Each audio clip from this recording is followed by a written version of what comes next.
ప్రభు గొప్పనామానికి మహిమ కలుగును గాక.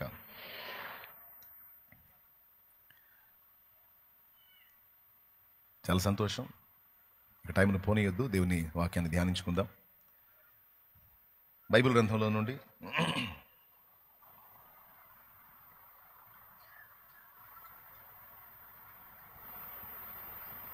మత్తయి సువార్త 6వ అధ్యాయము 26వ వచనం చదువుకుందాం. ఆకాశ పక్షులను చూడుడి. మత్తయి సువార్త 6వ అధ్యాయము 26వ వచనం తీసుకోండి. చదువు. ఆకాశ పక్షులను చూడుడి, అవి విత్తవు, కోయవు, కొట్లలో కూర్చుకొనవు, అయినను మీ పరలోకపు తండ్రి వాటిని పోషించుచున్నాడు. మీరు వాటికంటే బహుశ్రేష్ఠులు కారా? చాలు. చిన్న మాట ప్రార్థన చేసుకుని దేవుని నడిపింపును కోరుకుందాం. ప్రేమ కలిగిన మా మహాపరిశుద్ధ తండ్రి, ఘనుడవగు దేవా, నీకు స్తోత్రము. నీ దయాపూర్వక సంకల్పాన్ని బట్టి శుభవేళ మమ్మల్ని అందరినీ ఇక్కడికి తీసుకొచ్చిన విధానం కొరకు స్తోత్రము. నీ బలహీన దాసుడు నీ పక్షమున మాట్లాడనై ఉండగా నీ దాసుని మరుగు చేసి నీవే మాట్లాడు. ఉపదేశాన్ని అడ్డగింపు చూసే సైతాను, దురాత్మ, దయ్యపు అంధకార శక్తుల ప్రభావం నజరేయుడగు యేసు నామములో బంధిస్తున్నాం. కన్న తండ్రి, కనికరించి మమ్మల్ని అందరినీ అభిషేకించి నీ దాసునికి మంచి బలమును, ఆరోగ్యమును, సత్వమును, ప్రత్యక్షతనిచ్చి నీవే నీ కృపతో మా అందరితో మాట్లాడుమని యేసు ప్రశస్త నామమున ప్రార్థించి స్తుతించి వేడుచున్నాము తండ్రి. ఆమేన్, ఆమేన్.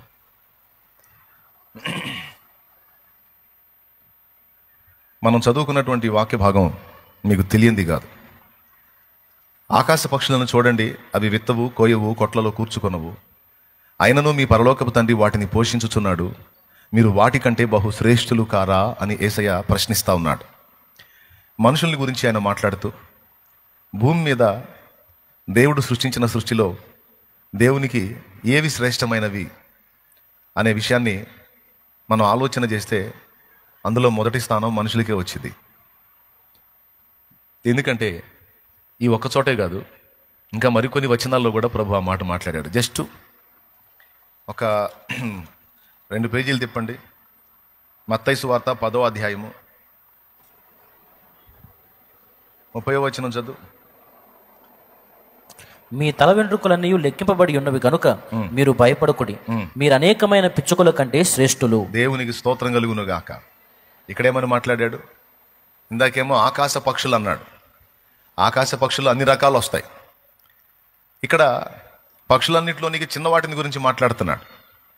ఆకాశ పక్షుల్లో పెద్దవి ఉన్నాయి, చిన్నవి కూడా ఉన్నాయి. పెద్దవాటికి వచ్చేటప్పటికి చాలా చెప్పొచ్చు. గ్రద్ద, పక్షిరాజు, బోరువా, కొన్ని పెద్ద పెద్దవి ఉంటాయి. అలాగే చిన్న పక్షులు కూడా ఉంటాయి. చిన్న పక్షుల్లో బాగా చెప్పుకోదగ్గవి పిచ్చుకలు.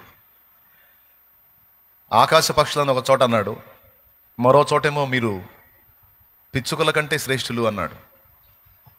చదువు. అంటే దేవుడు పెద్ద పక్షిని గురించి ఆలోచిస్తాడు, చిన్న పక్షి అయినటువంటి పిచ్చుకను గురించి కూడా ఆలోచన చేస్తాడు. దానికి ఆహారం పెడతాడు, దీనికి కూడా ఆహారం పెడతాడు. దానికి జీవనాన్ని ఇస్తాడు, దీనికి జీవనాన్ని ఇస్తాడు. పెద్ద పక్షి, చిన్న పక్షి రెండింటికి. అలాగే ఇక్కడ మీ తల వెంట్రుకలన్నీ లెక్కింపబడి ఉన్నవి కనుక మీరు భయపడకుడి, మీరు అనేకమైన పిచ్చుకల కంటే శ్రేష్ఠులు అన్నాడు. పిచ్చుకల గురించి ఎందుకు ప్రస్తావించాడంటే పైన చదివితే, చదువు పైన, మరియు ఆత్మను చంపనేరక దేహమునే చంపువారికి భయపడకుడి గాని ఆత్మను దేహమును కూడా నరకములో నశింపజేయగలవానికి మిక్కిలి భయపడుడి. ఆత్మను చంపనేరక దేహమునే చంపువారికి భయపడకుడి గాని ఆత్మను దేహమును కూడా నరకములో నశింపజేయగలవానికి మిక్కిలి భయపడుడి. 2 పిచ్చుకలు ఈ లోకంలో మనుషులు శరీరాలను చంపుతారు.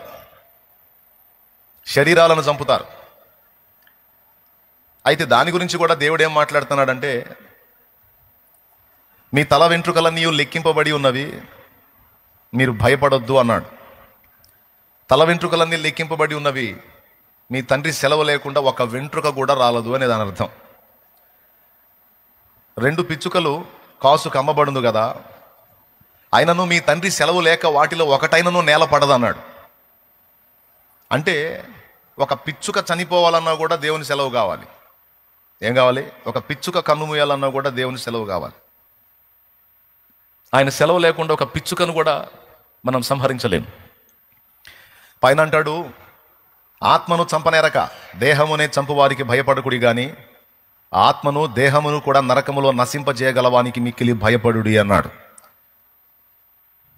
భూమి మీద మనుషులకు చేతైంది మనుషుల శరీరాలను చంపటం. కానీ ఆత్మలను చంపటం వాళ్ళ వల్ల కాదు. ఆత్మలను కూడా నాశనం చేయగల సత్తా కలిగిన వాడు దేవుడు ఒక్కడే. అయితే ప్రతి ఒక్కడికి ఒక తీర్పు దినం ఉంది. ఆ తీర్పు దినాన వాడి ఆత్మను నరకంలోకి పంపడం కాదు, వాడికి శరీరాన్ని ఇచ్చి మరి ఆ శరీరాన్ని ఆత్మను మొత్తాన్ని కలిపి నరకంలో నశింపజేస్తాడట. మీకు తెలుసా, పాపాత్ముల ఆత్మలు కూడా శరీరాలు పొంది పునరుద్ధానం చెందుతాయని మీకు తెలుసా? పాపాత్ముల ఆత్మలు కూడా పునరుద్ధానం చెందుతాయి, పాపాత్ముల శరీరాలు కూడా పునరుద్ధానం చెందుతాయి. అది రెండవ పునరుద్ధానం. ఆ రెండవ పునరుద్ధానంలో ఈ దుర్మార్గులందరూ లెగుస్తారు. వాళ్ళకు కూడా దేహాలు వస్తాయి, అవి కూడా శాశ్వతత్వాన్నే కలిగి ఉంటాయి. ఆ దేహాలతో వాళ్ళు లెగుస్తారు, మహిమ దేహాలతో మనం లెగుస్తాం. మొదటి పునరుద్ధానంలో మనందరం లెగుస్తాం, రెండో పునరుద్ధానంలో దౌర్భాగ్యులందరూ లెగుస్తారు, దుర్మార్గులందరూ లెగుస్తారు. దేవుని సత్యాన్ని ద్వేషించిన వారు, దేవుని పిల్లల ఎడల దుర్మార్గంగా వ్యవహరించిన వారు మొత్తం లెగుస్తారు. లేచినప్పుడు మొదటి పునరుద్ధానంలో లేచినటువంటి పరిశుద్ధుల ఆత్మల్ని, శరీరాలను దేవుడు ఆ మహిమ ప్రపంచంలోకి తీసుకెళ్తాడు. అది నిత్యానందం, నిత్య సంతోషం, నిత్య మహిమ ఉండేటువంటి ప్రదేశం. మరి రెండవ పునరుద్ధానంలో లేచే దుర్మార్గుల గతి ఏమి అంటే, వాళ్ళకు కూడా శరీరాలు వస్తాయి, వాళ్ళు కూడా లెగిసి ధవళ సింహాసనం ముందు హాజరవ్వాలి. ప్రతి వ్యక్తి ఆ ధవళ సింహాసనం ముందు హాజరైనప్పుడు ఎవని పేరైనను జీవగ్రంథమందు రాయబడినట్టు కనబడని ఎడల వాడు అగ్నిగుండములో పడవేయబడిను. ఇక వాడిని కాపాడే దిక్కుండదు అక్కడ, వాడిని తప్పించే నాదుడు ఉండడు అక్కడ. వాని అగ్ని ఆరదు, పురుగు చావదు. అంటే చద్దామంటే చావలేడు, ఆ శరీరం అలాంటిది. అలాగని ప్రశాంతంగా ఉందామంటే ఉండలేడు, యాతన అనుభవిస్తూ ఉంటాడు. అదొక వేదనామయమైనటువంటి పరిస్థితి, స్థలం. దానిలో వేస్తాడంట. యేసయ్యే చెప్పాడు, ఆత్మను చంపనేరక దేహమునే చంపు వారికి భయపడుకుడి గాని ఆత్మను దేహమును కూడా నరకములో నశింపజేయగలవానికి మిక్కిలి భయపడుడి అన్నాడంటే ఎంత భయంకరమైన మాట చూడండి. ఆత్మను దేహమును అంటే దేహం కూడా ఉంటుంది అన్నమాట. ఆత్మను దేహమును నరకములో అంటే నరకం ఉంది, అందులో నశించిపోయే పరిస్థితి కూడా ఉంటుంది. నరకం అనగా దేవుడు లేని స్థలం, దేవుడు ఇష్టపడని స్థలం, దేవుడు ఒప్పుకోని స్థలం, తన సన్నిధి ఉండని స్థలం. అది ఘోరమైన యాతన గల ప్రదేశం. అది కూడా ఉంది. అయితే ఇక్కడ ఏమంటున్నాడంటే, పిచ్చుక ప్రాణమే నాకు విలువైందైనప్పుడు మీరు పిచ్చుక కంటే ఎంతో శ్రేష్ఠులు కదా అంటున్నాడు దేవుడు. పిచ్చుక ప్రాణమే నాకెంతో విలువైందైతే మీరు అనేకమైన పిచ్చుకల కంటే శ్రేష్ఠులు. ఒక్క పిచ్చుక పడాలంటేనే తండ్రి సెలవు కావాలి. నీకు తెలుసా, చికెన్ షాప్కి వెళ్ళి కోడిని కోసుకొచ్చుకుంటాం మనం. ఆయన సెలవు లేకుండా ఆ కోడి మనకు దక్కదు, ఆయన సెలవు అవ్వాలి. పిచ్చుక్కే సెలవు అవ్వాలంటే కోడికి మరి నిశ్చయంగా సెలవు అవ్వాలి. అలా కొంతమంది పుట్టడానికి దేవుడు సెలవిస్తున్నాడు, కొంతమందిని తిరిగి తీసుకోవడానికి దేవుడు సెలవిస్తున్నాడు. ఇక సెలవైంది ఇంకొచ్చే అంటాడు. కాబట్టి దేవుడికి భూమి మీద ఉన్న పక్షి, జలచర, సమస్త ప్రాణకోటి శ్రేష్టమైందే కానీ వీటన్నిటిలోనికి మిక్కిలి శ్రేష్టమైంది మనం అనేది మనం ఫస్ట్ గుర్తించాలి. దేవుడు ఒక అద్భుతమైన మాట అక్కడ అన్నాడు, నీ తల వెంట్రుకలన్నీ లెక్కించబడి ఉన్నవి అని. ఏనాడైనా నీ తల వెంట్రుకలు లెక్కించడానికి ట్రై చేసావా నువ్వు? స్తోత్రం చెప్పు. తడవకు అద్దం ముందుకు పోయి దువ్వెన తీసుకొని దువ్వుతూ ఉంటావు, తీసి దువ్విందే దువ్వి తిప్పలు పడతా ఉంటావు. ఎప్పుడన్నా నీ నెత్తి మీద వెంట్రుకలు ఒక్కసారన్నా లెక్క వేయడానికి ట్రై చేసావా? వేయలా. పోనీ చిన్నప్పటి నుంచి తెగ దువ్వింది కదా మీ అమ్మ, దువ్విందిగా, ఒక్కసారన్నా అమ్మ లెక్కేసిందా? పోనీ ఎప్పుడన్నా అడిగావా, మమ్మీ నేనంటే నీకు ప్రేమ కదే మమ్మీ, ఒక్కసారి జుట్టు లెక్కవే మమ్మీ అంటే ఏం చెప్పింది? ఆ తలకు పెట్టి ఒకటి బాధిద్ది. ఏందే అంటది, తల వెంట్రుకలు లెక్కే మమ్మీ అడుగు నువ్వు, ఆ తలకు పెట్టి ఒకటి బాధిద్ది. ఇక నాకేం పనులు లేవనుకున్నావా? మమ్మీ నేనంటే నీకు ఇష్టమా కాదా? ఇష్టమే. ఎంత ఇష్టం? చాలా ఇష్టం. అయితే ఒక్కసారి లెక్కే మమ్మీ. ఏంటే లెక్కేసేది? తల వెంట్రుకలు అవి లెక్కేయాలంటే ఎన్ని రోజులు పట్టిద్ది అనుకున్నావు? అన్ని పనులు మానుకొని కూర్చోవాలని ఎట్లా కుదిరిద్ది? ఏ కూతురు అడగదు, ఏ కొడుకు అడగడు, ఏ తల్లి కూడా లెక్క పెట్టలేదు. కొంతమంది తల్లులు తండ్రులు దేవుడి కంటే వాళ్ళకే ఎక్కువ ప్రేమ ఉన్నట్టు పిల్లల మీద తెగ ఫీల్ అవుతూ ఉంటారు. దేవుడి కంటే మనకే వాళ్ళ మీద, పిల్లల మీద ఎక్కువ ప్రేమ ఉన్నట్టు మన ఫీలింగ్. ఆయన అంటాడు, ఏడిచావు పనికి మాలిందని అంటాడు. ఏంటి ప్రభా, నా పిల్లలు ప్రభా, ప్రాణం ఇస్తా ప్రభా. ఏడిచావు, ప్రాణం ఇవ్వద్దు, వాడు తల వెంట్రుకలు లెక్క. ఇన్నిసార్లు దువ్వావు కదా, సంవత్సరాలు దువ్వేవాడు చిన్నతనాన, ఒకసారన్నా లెక్కేసావా? లెక్క వేయలేదు. కానీ వాడంటే నాకు ఇష్టం తండ్రి, ఆ పాప అంటే నాకు ఇష్టం తండ్రి. నేను ఒప్పుకోను. ఎంత ఇష్టమైనా నీ ఇష్టం కొంచెమే, కానీ నా అంత ఇష్టమైతే నీకు వాళ్ళ మీద లేదు, నా అంత ప్రేమ అయితే నీకు వాళ్ళ మీద లేదు. నాకెంత ప్రేమో తెలుసా? నువ్వు లెక్క పెట్టని వెంట్రుకలు, వాడు కూడా లెక్క పెట్టుకుని వెంట్రుకలు నేను ఎప్పుడో లెక్కేసి కూర్చున్నా. అసలు అదేం ఇంట్రెస్ట్ అండి, నాకు అర్థం కాదు. అంటే ఎంత ప్రత్యేకంగా మనల్ని చూస్తే, ఎంత ప్రేమిస్తే, ఎంత ఇంట్రెస్ట్ ఉంటే కూర్చొని జుట్టు లెక్కేసుకుంటాడండి. ఊహించలేం అసలు అది, కానీ నిజం. ఏమేమి లెక్క పెట్టాడో తెలుసా? మొత్తం లెక్కేసి కూర్చున్నాడంట. చూస్తారా ఏమేమి లెక్క పెట్టాడో? నంబర్ 1, మీ తల వెంట్రుకలన్నీ లెక్కింపబడి ఉన్నవన్నాడు. అంటే ఈ దరి నుంచి ఈ దరి దాకా, ముందు నుంచి వెనక దాకా మొత్తం తల వెంట్రుకలన్నీ. అంత ఇంట్రెస్ట్ మనమంటే ఆయనకి. యేసయ్య అబద్ధాలు చెప్తాడా? ఎంతమంది ఒప్పుకుంటారు యేసయ్య అబద్ధాలు చెప్తాడని? చెప్పడానికి ఎంతమంది ఒప్పుకుంటారు? యేసయ్య అబద్ధాలు ఆడేవాడు, ఆయన సత్యవంతుడు, దేవునికి స్తోత్రం కలుగును గాక.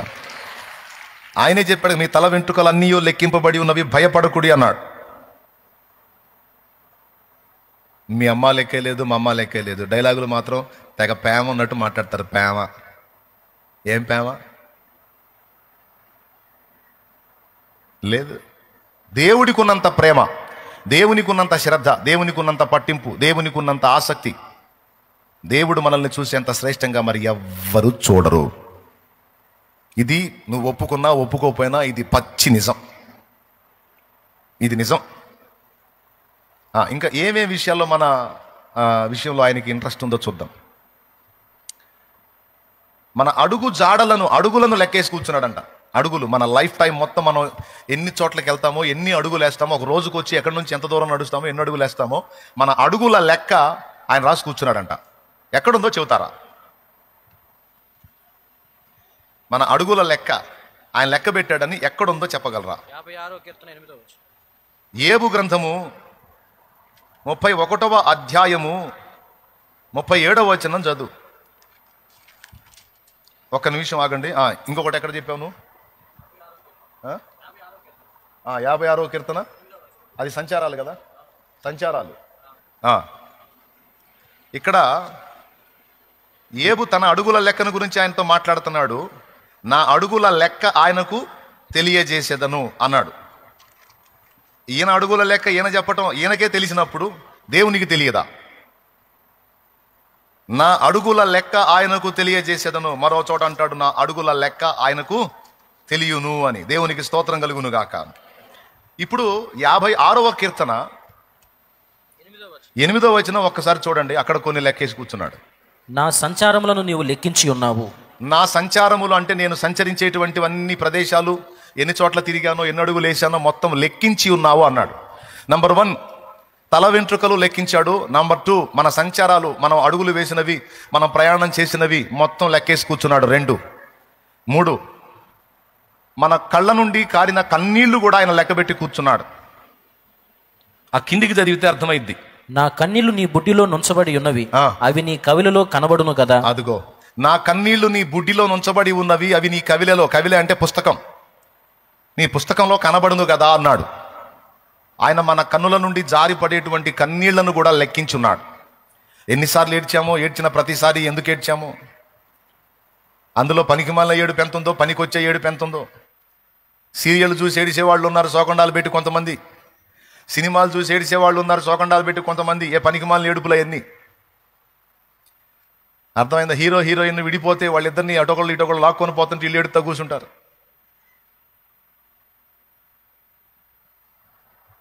వాళ్ళిద్దరు చేసేది నటనే, కానీ ఇది ఒరిజినల్గా చూసేవాళ్ళు ఏడుతూ ఉంటారు.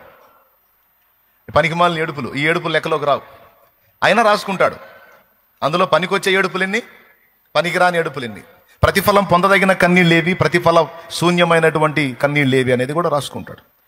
నా కన్నీళ్లు నీ బుడ్డిలో దాచబడి ఉన్నవి, అవి నీ కవిలలో కనబడును కదా అన్నాడు. మన కనుల నుండి జారేటువంటి కన్నీటి బిందువులు నీకు తెలియదు, కానీ దేవుడు నీ కళ్ళ నుంచి వచ్చిన కన్నీటిని అంతటిని కూడా పట్టేశాడు. నీకు తెలియదు ఆ సంగతి, ఆయన పట్టాడని. 3 సంగతులు చెప్పాం. మొట్టమొదటిది తల వెంట్రుకలు లెక్కేశాడు. రెండవది మన అడుగులు, మన సంచారాలు లెక్కేశాడు. మూడవది మన కనుల నుండి 3. నాలుగవది అసలు మనం భూమి మీద ఎన్ని దినాలు ఉండాలో, ఎన్ని దినాలు ఉంటామో కూడా లెక్కించాడు. 139వ కీర్తన ఒకసారి చూడండి. 139వ కీర్తన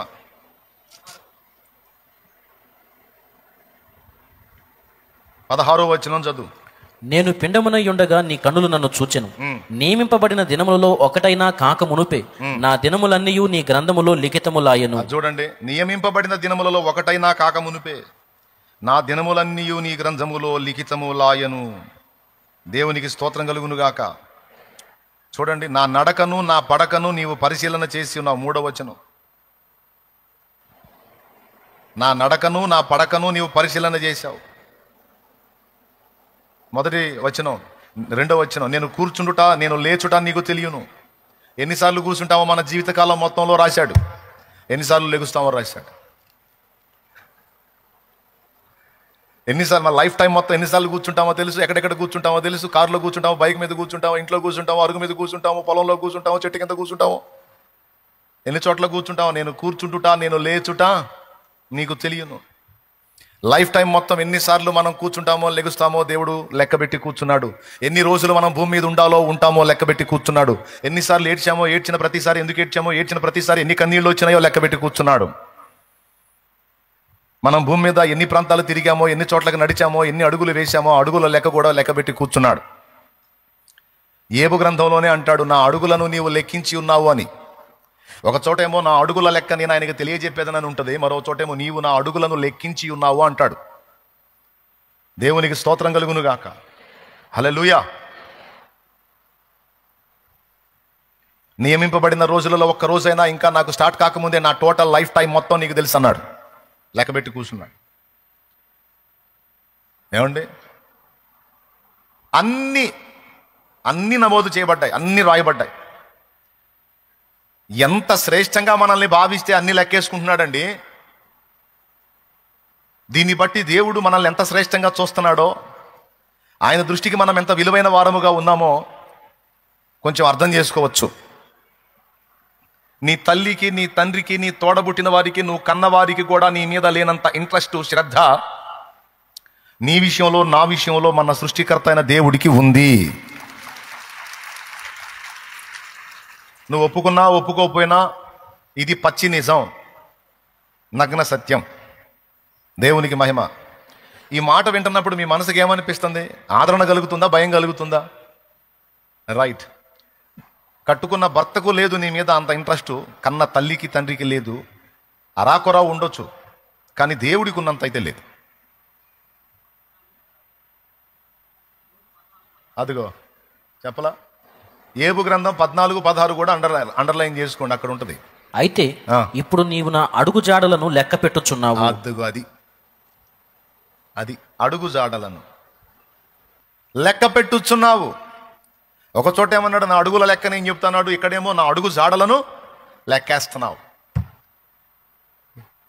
కన్నోళ్ళు ఎప్పుడన్నా లెక్కేశారా? మా వాడు ఈరోజు ఎక్కడి నుంచి ఏడదాకా నడిచాడు, ఎన్ని అడుగులు వేసాడని ఎప్పుడన్నా ఎవ్వరు లెక్కేయరు. అంత టైం ఎవరికి లేదు. స్కూల్కి పంపించేటప్పుడు అంత కూడుబెట్టి పోరా ఓ అని పంపిస్తారు, అంతే తప్ప ఇంకేమో లెక్క. అరే ఒకటి మావాడు 1 అడుగు వేసాడు, 2 అడుగులు వేసాడు, 3 అడుగులు వేసాడు, 4 అడుగులు వేసాడు అని అట్లా ఎవరన్నా లెక్కేసాడు అనుకో, చిలకలూరుపేటలో అట్లా ఎవరైనా లెక్కేస్తే మధులత ఆసుపత్రికి తీసుకెళ్తారు, డాక్టర్ మధులత గారి దగ్గర తీసుకెళ్తారు. ఏమండి మా ఆవిడ మా అబ్బాయి ఎటుపోతే అటుపోయి వెంటబడి అడుగులు లెక్కేసుకుంటుందండి. 1, 2, 3 వాడు 2 అడుగులు వేస్తే 2 అడుగులు లెక్కేస్తుందండి. 4 రోజుల నుంచి ఇంతే చేస్తుందండి అంటే 5 రోజులకి మందులు ఇస్తాను వాడని అంటున్నాం. దేవునికి స్తోత్రం. 4 రోజుల నుంచి ఇంతే చేస్తుందంటే 5 రోజులకి మందులు ఇచ్చింది. అంటే మైండ్ పోయింది అనుకొని, మెంటల్ ఎఫెక్ట్ వచ్చింది అనుకొని. లేకపోతే అడుగులు ఎవరు లెక్కేస్తారు? ఏమండి, మా ఆయన మా పాప జుట్టు లెక్కేస్తున్నాడండి, 4 రోజుల నుంచి ఇదే పని చేస్తున్నాడండి, లెక్క తేలటం లేదంట అంటే ఆ 5 రోజులకి మళ్ళీ టాబ్లెట్లు ఇచ్చింది. దేవునికి స్తోత్రం. ఈ లోకంలో ఏ మనుషుడైనా ఈ పనులు చేస్తే ఆ వ్యక్తిని పిచ్చోడు అంటారు. అంటారా? అనరా? స్త్రీ అయితే పిచ్చిది అంటారు, పురుషుడైతే పిచ్చోడు అంటారు. ఎవరు లెక్కయ్యరు. మనం ఎన్నిసార్లు కూర్చుంటున్నాం, ఎన్నిసార్లు లెగిస్తున్నాం లెక్కేస్తే పిచ్చోడనే అంటారు. మనం ఎటు పోతున్నా సరే, ఈరోజు ఇటుపోయి ఈరోజు ఇటుపోయింది, సంచారాలన్నీ నీ జరిగినాయి అని లెక్క రాసుకుంటుంటే పిచ్చోడు అనుకుంటా. కానీ మీకు తెలుసా, మన మీద ఉన్న ఆయన ప్రేమ ఎలాంటిదంటే, ఈ లోకంలో ఆ పనులు చేస్తే ఆ వ్యక్తిని పిచ్చోడు అంటారు, కానీ ఆ పిచ్చి మహారాజు మన కోసం నిజంగా ఎంత పిచ్చో చూడండి. ఎంత పిచ్చి ఆయనకి. కానీ మనమేమో ఆయన పట్టించుకోడు, ఆయన అసలు కనిపెట్టట్లేదు, ఆయన చూడట్లేదు, ఆయన ఆలోచించట్లేదు అని అనుకుంటాం. ఇప్పుడు నీ కళ్ళలోంచి కన్నీళ్ళు వస్తుంటే మేము వెంటనే నోట్బుక్ తీసుకొచ్చి పడ్డ డ్రాపల్లా 1 2 3 ఈ కంట్లోంచి ఎన్ని వచ్చినాయి 4 5 5 రాసుకుంటుంది అనుకో, నీకేమనిపించిద్ది? ఇంకాస్త ఏడుపు వచ్చింది. అమ్మా నా ఏడుపు నీకు వెటకారంగా ఉందా, నా కన్నీటిని లెక్క రాసుకుంటున్నావా, ఏమొచ్చింది నీకని ఇంకా కాస్త ఏడుస్తావు. కానీ ఇదే పని ఆయన చేశాడు. ఒక దేవుని బిడ్డగా సరైన హేతువును బట్టి నువ్వు కార్చే కన్నీరు డైరెక్ట్గా పోయి ఆయన పాదాల మీద పడుతుంది. అందుకు ఆ పాట పాడుకుంది, కన్నుల జారిన కన్నీళ్లు తడిపెను దేవుని పాద. ఇది వాస్తవం, ఏదో ఊహాగానం కాదు అది. ఇట్లాగా మన అన్ని విషయాలలో ప్రతి దానిలో లెక్క లెక్క లెక్క కట్టున్నాడు. మన నోటితో ఎన్ని మాటలు మాట్లాడుతున్నావో కూడా లెక్క రాసుకుంటున్నాడు. అందులో పనికి మాలిన మాటలెన్నో, పనికొచ్చే మాటలెన్నో కూడా రాసుకుంటున్నాడు. పోసుకోలు మాటలెన్నో, డబల్ మీనింగ్ మాటలెన్నో, సింగిల్ మీనింగ్ మాటలెన్నో మొత్తం రాసుకుంటున్నాడు. మొత్తం లెక్క. దేవుడు ఏది చేసినా లెక్కతోనే చేస్తాడని గుర్తుపెట్టుకోవాలి మనం. ఈ ముక్కు చూడండి, ఈ ముక్కు మొన్న ఒక చిన్న వీడియో చూశాను ఒకటే, అందులో మొత్తం లెక్క కట్టి చెప్పాడు. ఈ ముక్కు నుంచి ఈ భాగం 2 పక్క క్యాలిక్యులేటెడ్గా ఉంటాయి అన్నీ. ఇక్కడ నుంచి ఈ ముక్కు వరకు ఈ భాగం ఎంత ఉందో కరెక్ట్గా ఈ భాగం అంతే ఉంటుంది, ఒకటి ఎక్కువ ఒకటి తక్కువ ఉండదు. అలాగే ఈ కంటి నిర్మాణం విషయంలో కూడా మొత్తం లెక్కగట్టి ఉంటుంది అన్నమాట. తేడా ఉండదు. మళ్ళీ ఈ కన్ను ఎలాగో ఈ కన్ను అలాగా, ఏ ప్లేస్లో ఉండాలో ఆ ప్లేస్లో మొత్తం లెక్క. పెదవులు కూడా లెక్క. ఇక్కడ నుంచి ఈ షేప్కి ఎంత లెంత్ ఉండాలి, ఇక్కడ నుంచి ఈ షేప్కి ఎంత లెంత్ ఉండాలి, మొత్తం లెక్క. మన బాడీ స్ట్రక్చర్ అంతా కూడా లెక్క. బోన్స్ లెక్క, నరాల లెక్క, పొడవు వెడల్పుల లెక్క, మన బాడీ మొత్తం మీద ఉన్న రోమాల లెక్క. అసలు టోటల్గా దేవుడిని కొంచెం ఆలోచన చేయాలంటేనే మనకి అందదా లెక్క. అంతా లెక్క ఆయనకి. మన విషయంలో దేవుడు ఎంత దృష్టి కలిగి ఉన్నాడో, ఎంత పట్టింపు కలిగి ఉన్నాడో, ఎంత శ్రద్ధ కలిగి ఉన్నాడో జస్ట్ కొన్ని ఇలా ధ్యానించుకుంటే అర్థమైపోయింది. మరి ఇన్ని విషయాలలో లెక్కగట్టి కూర్చున్న దేవుడు, ప్రతిదీ లెక్క చూసుకుంటున్న దేవుడు, మన తల వెంట్రుకలు లెక్కించిన దేవుడు, మన అడుగులను లెక్కిస్తున్న దేవుడు, మన కన్నీళ్లను లెక్కిస్తున్న దేవుడు, మరి భూమి మీద ఏ మనుషుడు చేయడు ఈ పని. మనం నా అనుకున్న వారెవరు, నన్ను ఎంతో ప్రేమిస్తారనుకున్న వారు సైతం చేయరు ఈ పని. కానీ దేవుడు ఇవన్నీ చేశాడు. ఎందుకు అంత ఇంట్రెస్ట్ ఆయనకి? దేవునికి స్తోత్రం, హల్లెలూయా. ఎందుకు అంత ఇంట్రెస్ట్ ఆయనకి అంటే, అంత ఇష్టపడి నిర్మించుకున్నాడు మనల్ని. జుట్టు లెక్క ఎట్లా తెలుసు అంటే, వాటన్నిటిని సెట్ చేసింది ఆయన, అందుకు తెలిసింది ఆయనకి లెక్క. అర్థమైందా? మనకి ఎంత జుట్టు రావాలో, మెండుగా రావాలో, లైట్గా రావాలో, అది ఏ టైప్లో ఉండాలో మొత్తం డిజైన్ ఆయన, ప్లానర్ ఆయన, మొత్తం మాస్టర్ ఆయన. అందుకని మొత్తం లెక్కలన్నీ ఆయనకి తెలుసు. ఆయన చెప్తాడు అదే, నీ తల వెంట్రుకలన్నీ లెక్కింపబడి ఉన్నవి, నీ తండ్రి సెలవు లేక వాటిలో ఒకటైనను పిచ్చుక రాలి పడదు, నీ తల వెంట్రుకల్లో కూడా ఒకటి కూడా రాలి పడదు. మరి అలాగైతే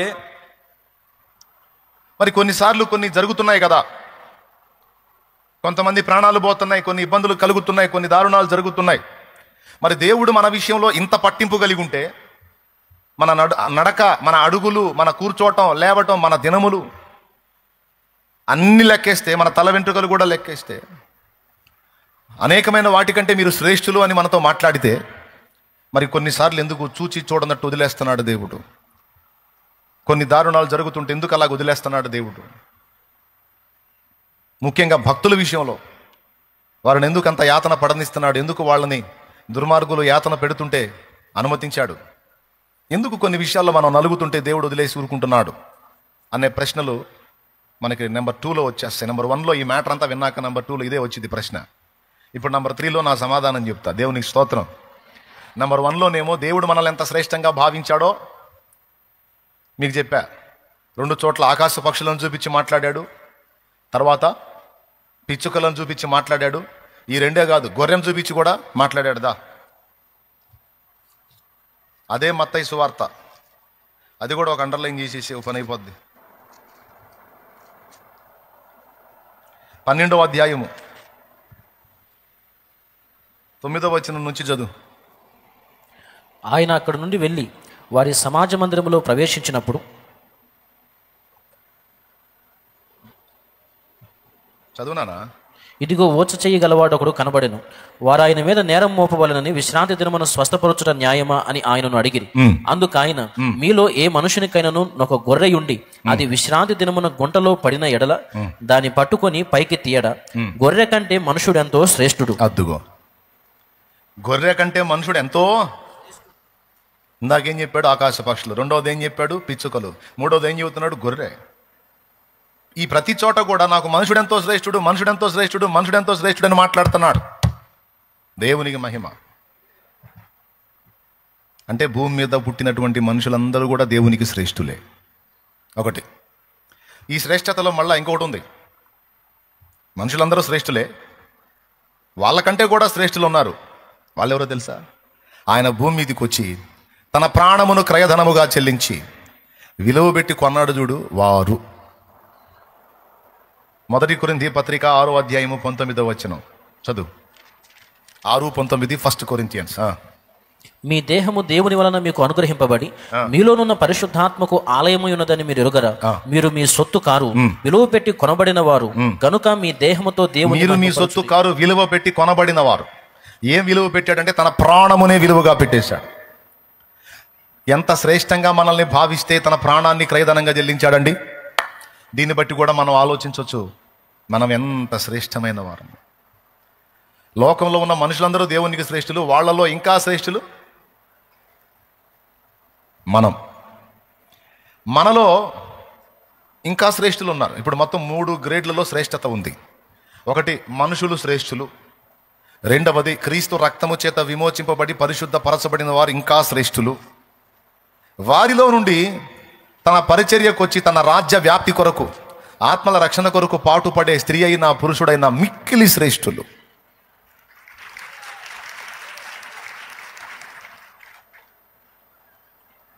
అర్థమైందా?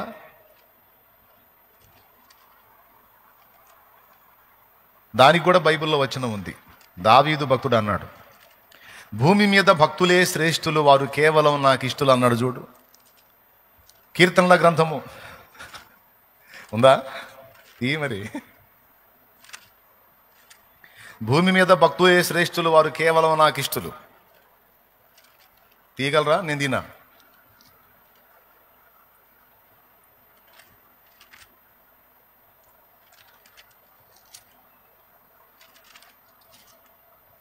అద్భుతమైన మాట అది. భక్తులను గురించి ఒక భక్తుడు మాట్లాడిన మాట.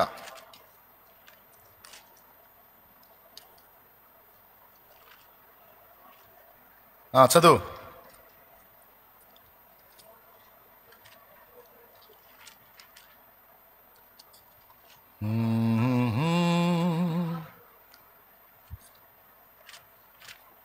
కీర్తనల గ్రంథము 16వ కీర్తన 16వ కీర్తన 3వ వచనం చదువు. నేను ఇలాగందును, భూమి మీదనున్న భక్తులే శ్రేష్ఠులు, వారు నాకు కేవలము ఇష్టలు. చాలు చాలు, జస్ట్ మీరు కూడా గుర్తుపెట్టుకుంటారని చూపిస్తున్నాను అన్నమాట. మనకే శ్రేష్ఠులైనప్పుడు, భక్తులు శ్రేష్ఠులైనప్పుడు మరి ఇంకా ఆయనకి ఎంత శ్రేష్ఠులు? వాళ్ళని గురించి దేవుడు మాట్లాడిన మాట ఏమిటో తెలుసా? నక్షత్రాలు, బుద్ధిమంతులు, నక్షత్రాలు అన్నాడు. దానియేలు గ్రంథము 12వ అధ్యాయము 3వ వచనం చూడు. బుద్ధిమంతులైతే ఆకాశ మండలములోని జ్యోతులను పోలిన వారై ప్రకాశించెదరు.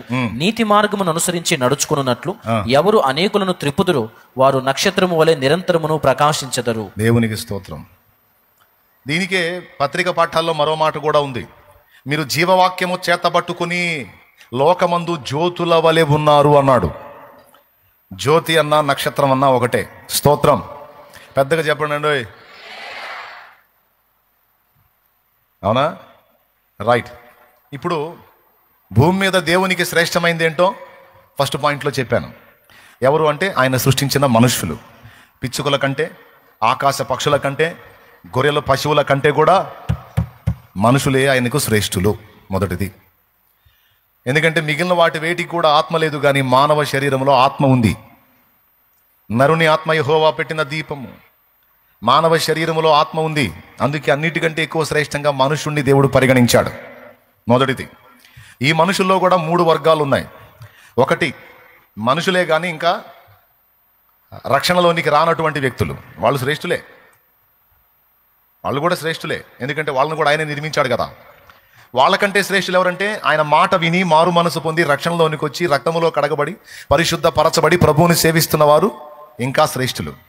వాళ్ళకంటే శ్రేష్ఠులు ఎవరంటే కడగబడిన వారై అంతటితో ఆగక అనేక మందిని రక్షణలోనికి తీసుకురావడానికి, నీతి మార్గమును అనుసరించి అనేకుల్ని నడుచునట్లు ప్రేరేపించడానికి ఎవరు నడుం కడతారో వారు బుద్ధిమంతులు, నక్షత్రములు, జ్యోతులు అన్నాడు. స్తోత్రం. ఇవన్నీ మీకు రిఫరెన్సులు చూపించా. ఓకేనా? దీంతో మొదటి విభాగం అయిపోయింది.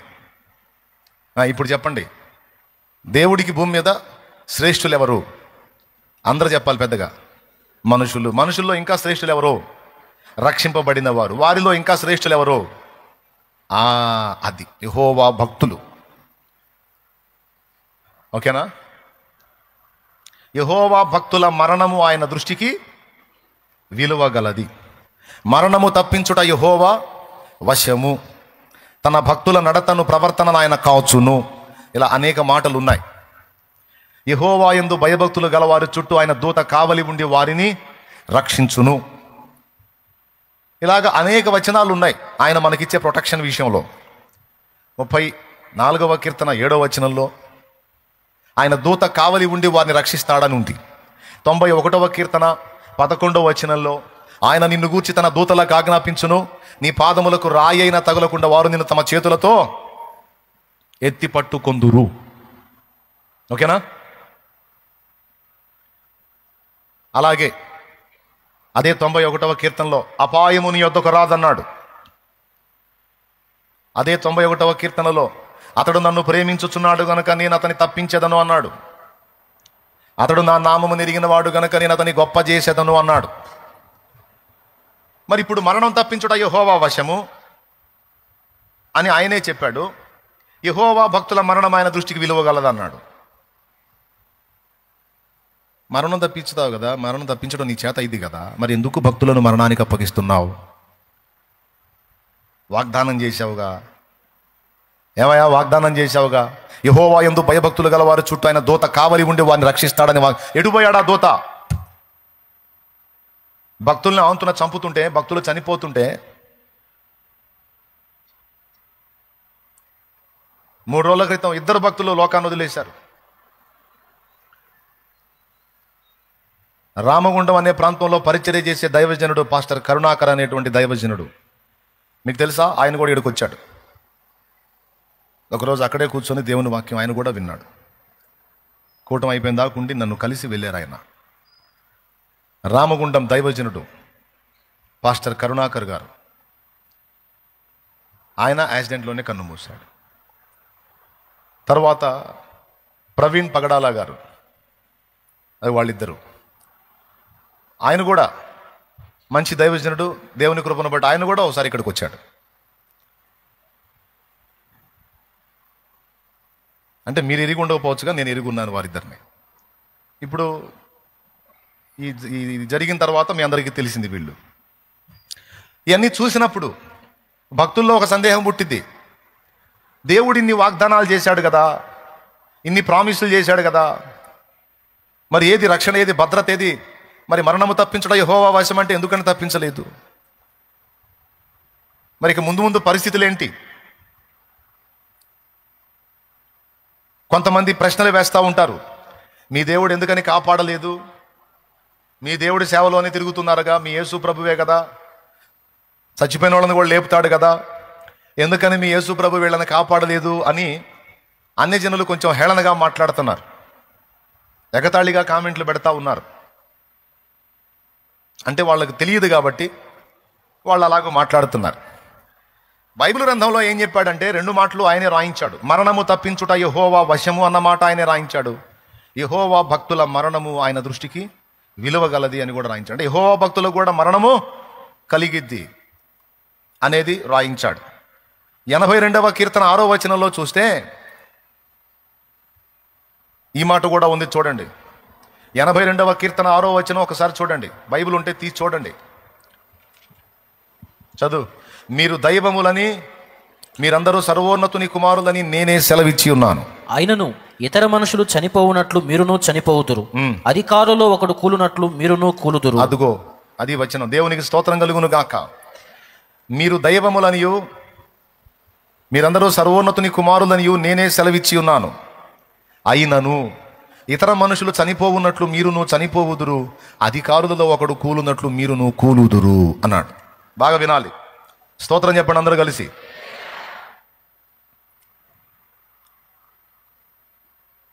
దైవములు అంటే చిన్న మాట కాదు. మీరు దైవములు అన్నాడు. మేమెలా దైవాలం అవుతామయ్యా? మై వింటున్నావా? మీరు దైవములు అన్నాడు, మేమెలా దైవాలం అవుతామని నువ్వు అడుగు. తర్వాత చెప్తున్నాడు, మీరు సర్వోన్నతుని కుమారులు. సర్వోన్నతుడు దేవుడైనప్పుడు ఆయన పిల్లలుగా మీరు దైవములు అవుతారు. వింటున్నావా? స్తోత్రం చెప్పు. మనకు ఒక డౌట్ వచ్చింది. మన బుద్ధి, మన పనికిమాలినతనం, మన వ్యవహారం, మన వైఖరి మనకు తెలుసు. మనం దేవుని కొడుకులం కూతుళ్ళం ఏంది, మనం దైవాలం ఏంది అంటే దేవుడి గొప్పతనం అదే. ఫస్ట్ చెబుతాడు, తర్వాత చేస్తాడు. స్తోత్రం చెప్పండి. ఫస్ట్ చెబుతాడు, తర్వాత చేస్తాడు. బాగా వినాలి, మీరు ఇంట్రెస్ట్గా వినాలి. అసలు ఈరోజు సర్దుకుందాం అనుకున్నా, ఇక్కడ అశోకే చెప్తాడులే అనుకున్నా. మరి ఎందుకో మళ్ళీ దేవుడు ప్రేరణ కలిగించి తీసుకొచ్చాడు. లేకపోతే ఈరోజు సర్దుకునేవాడినే. సర్దుకో, మేము కష్టపడి వస్తున్నాం, నువ్వే సర్దుకో అన్నట్టు పెట్టారు ఫేసులు. దేవునికి స్తోత్రం. ఏం పర్లేదు, ఎవరు నిలబడ్డా దేవుడు వాడుకుంటాడు, మాట్లాడతాడు. కొద్దిగా రెస్ట్లో ఉందాం అనుకున్నా అండి, రోజు తిరుగుతున్నాం. ఏం రెస్ట్, మనం ప్రాణం ఎడాగిద్ది, బాగున్నా బాగాలేదని రావాల్సిందే. బాగా వినండి.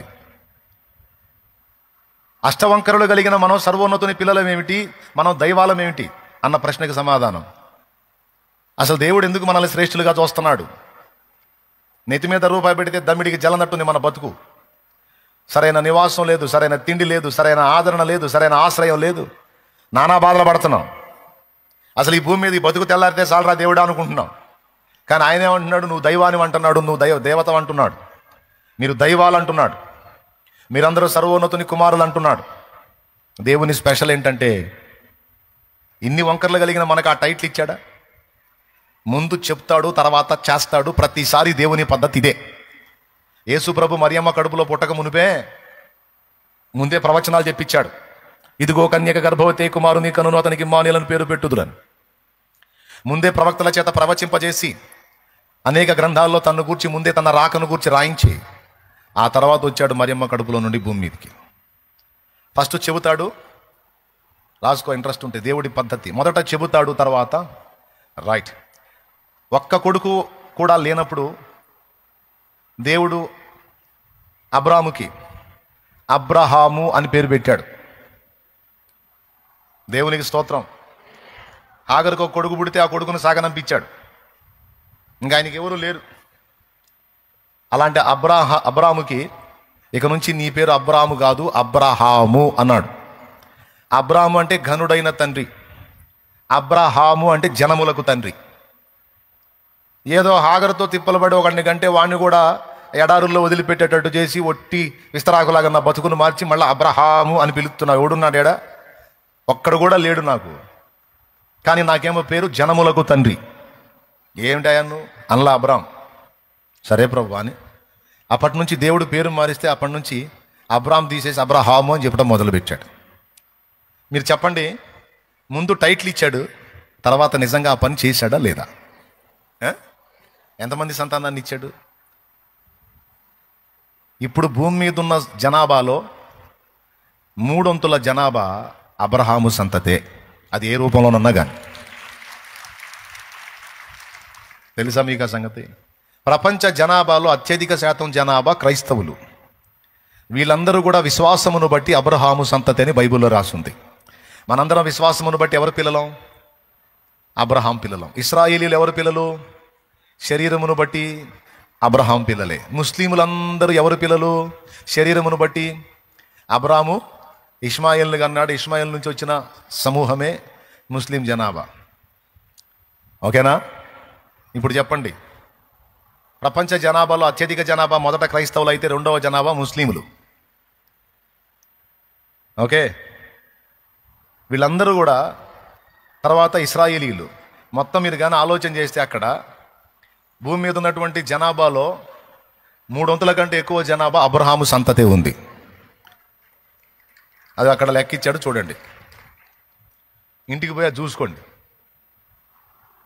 లైవ్లో ఉంటుందిగా, చూసుకోండి. ఇదంతా ముందే ఇచ్చి తర్వాత పేరు పెట్టాడా? ముందు చెప్పి తర్వాత ఇచ్చాడా? తమ్ముడు ఒకసారి చెప్పు తమ్ముడు, పెద్దగా చెప్పనా? మళ్ళీ చెప్పండి. ముందేం చెప్పాడు?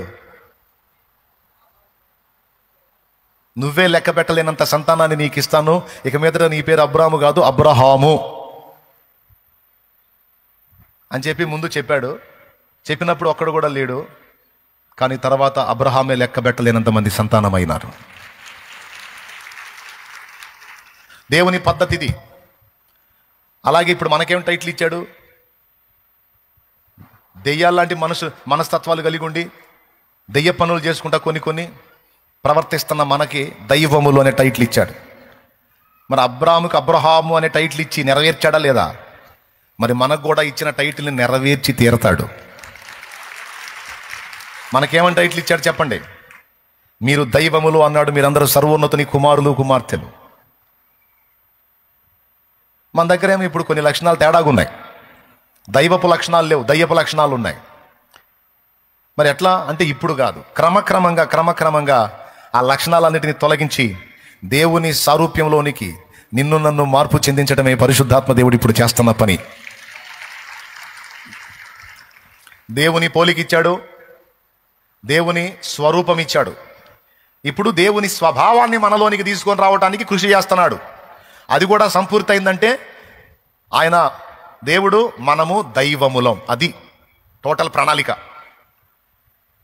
ఎంతమందికి అర్థమైందో ఏమో, మరి ఎంతమందికి అర్థమైందో చేతులు ఎత్తండి. అది మనల్ని చేయబోనుకుంది. అందుకే మనల్ని శ్రేష్ఠులు అన్నాడు. ఎవరికంటే శ్రేష్ఠులు? దూతల కంటే కూడా శ్రేష్టమైనటువంటి ఆధిక్యత క్రీస్తు యేసునందు మనకు లభించింది.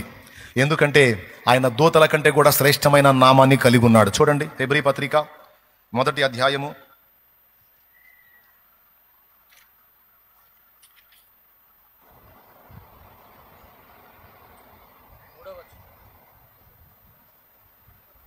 3వ వచనం.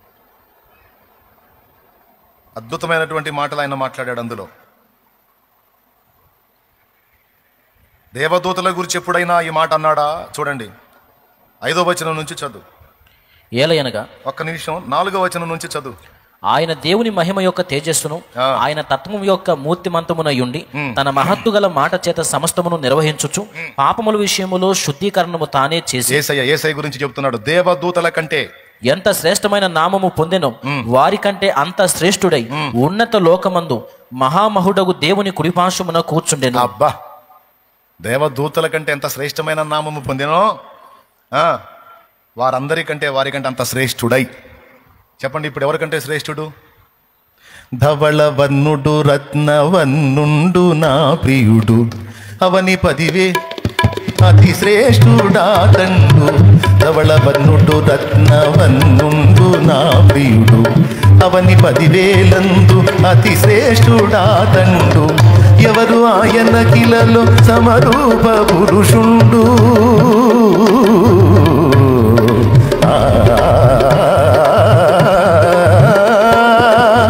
ఎవరు ఆయన కిలలో సమరూప పురుషుండు. అవలీల గానదని గుర్తింపగలనమ్మ. అవలీల పెద్దగా పాడు ఎంతో సుందరుడమ్మ తాను, నేనెంతో మురిసిపోయాను. ఎంతో సుందరుడమ్మ. దేవునికి మహిమ కలుగును గాక. పెద్దగా చెప్పండి. ఈ రిఫరెన్స్ ఎక్కువ చూపించాలంటే నాకు అదే టెన్షను. చదువుకున్న వాళ్ళు టపాటపా తిప్పి రాసుకుంటాడు, చదువు లేనోడేమో. తాడోకోసారి ఆపుతున్నావు, చూసుకో, తిప్పుకో, నేను ఒక రౌండ్ నిద్రపోతా అని శుభ్రంగా నిద్రపో. అది నా బాధ. ఒకసారి పక్కన మోకాలు చూడండి, చేతులు కలపండి, చూడండి, చేతులు కలపండి, వందనాలు చెప్పండి. చేతులు కలపరే, కలిపారా? రైట్. మధ్యలో ఆ పని చేస్తుండండి. పక్కన వాళ్ళ మోకాలు కూడా ఇప్పుడు నా మొఖమే కదా, వాళ్ళ మోకాలు కూడా చూడండి. కత్తాళ్ళు లేచున్నారో లేకపోతే అపస్మారక స్థితిలోకి పోయారో, ఎండాకాలం ఎండ దెబ్బ తగిలినోడు అడ్డం పడ్డాడు పడుతున్నారు, చూడండి కాస్త.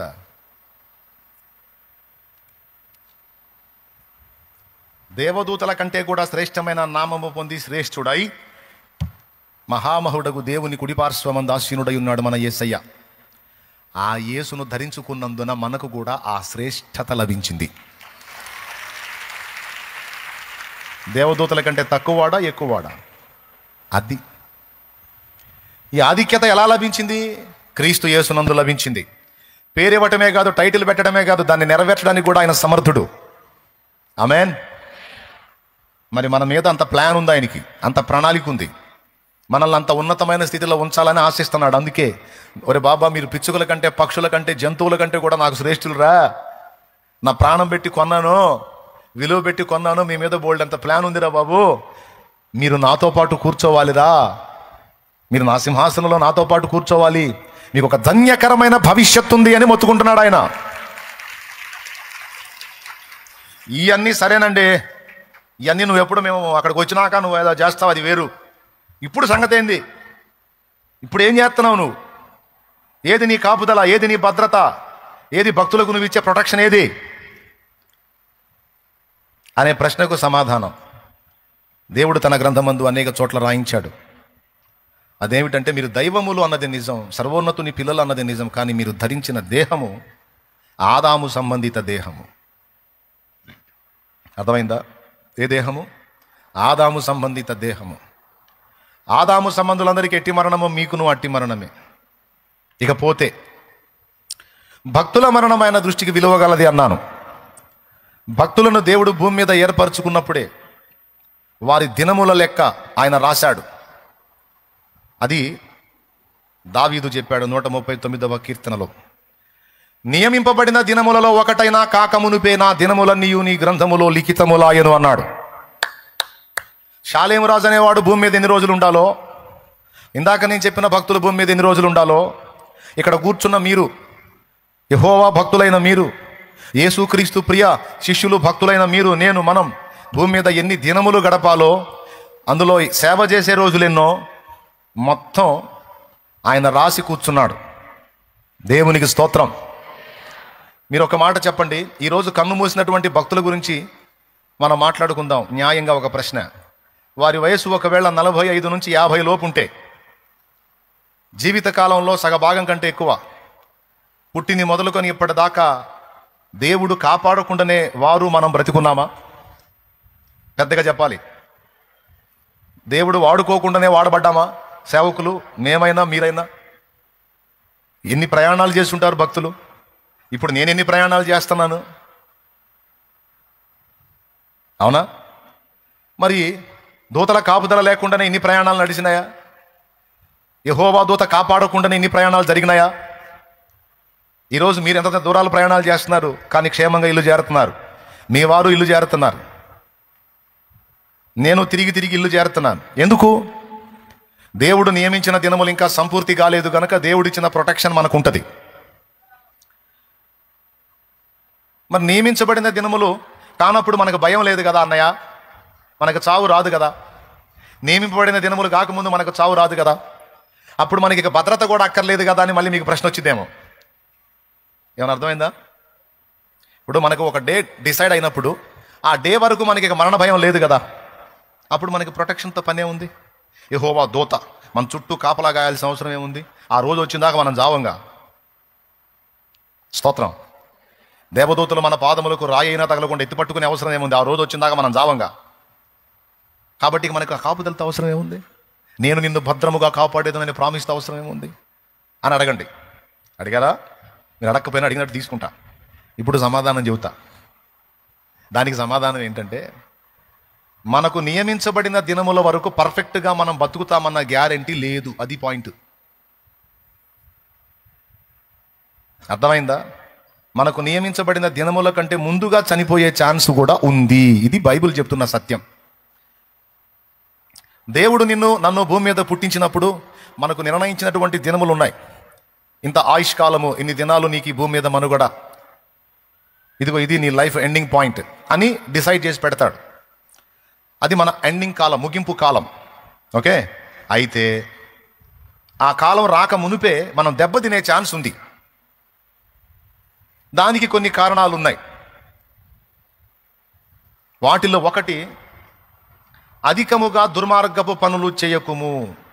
దేవుడు నియమించినటువంటి ఆయుష్కాలానికంటే ముందే ఒకవేళ చనిపోయే పరిస్థితి వస్తే అది ఎవరికి వచ్చింది అంటే ఇక్కడ చెప్తున్నాడు, దుర్మార్గపు పనులు చేసినటువంటి వారికి. అధికముగా దుర్మార్గపు పనులు చేయకుము, అది మొదటిది. రెండవది, బుద్ధిహీనముగా తిరగవద్దు అన్నాడు. బుద్ధిహీనముగా తిరగవద్దు అంటే మెళకువ కోల్పోయి మసలుకోవద్దు. నువ్వు ఉండాల్సినటువంటి మెళకువలో నువ్వు, నేను ఉండాల్సిన మెళకువలో నేను ఉండాలి. అలా మెళకువ కోల్పోయి మనం నడిస్తే అది బుద్ధిహీనత లెక్కలోకి వచ్చింది.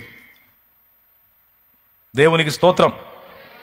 ఇప్పుడు బైక్ మీద నువ్వు వెళ్తున్నావు తమ్ముడు, సమయం ఆసన్నమైంది. ప్రవీణ్ అన్న హెల్మెట్ పెట్టుకున్నా కూడా ఆయన ప్రభునందు నిద్రించాడు. ఇప్పుడు కొంతమంది బైక్ మీద పోతా ఎంత ఒళ్ళు బరువు అంటే హెల్మెట్ కూడా ఉంటుంది ఇంట్లో. కనీసం నువ్వు తేవాల్సిన అవసరం, పిల్లలకో భార్యకో చెప్పచ్చు, మాయ్ ఆ హెల్మెట్ తీసుకురా కొద్దిగా అంటే తెచ్చి ఇస్తారు. సరే నువ్వు ఎక్కువ తగలబడి హీరోలాగా ఎక్కువ బైక్ మీద ఆమెను అడుగు, హెల్మెట్ తెచ్చి ఇచ్చింది. లేకపోతే పిల్లలకు చెప్పు తెచ్చిస్తారు. లేకపోతే కొద్దిగా 4 అడుగులు వేసి తీసుకొని తలకు తగిలించుకోడు. 1,00,000 రూపాయలు పెట్టి బైక్ కొంటాడు కానీ 2,000 పెట్టి హెల్మెట్ కొనడు. ఇది ఎంత దరిద్రం అంటావు? అంటే ఏంది? ఏమైద్దిలే. దట్ ఈజ్ బుద్ధిహీనత. దేవునికి స్తోత్రం. హల్లెలూయా.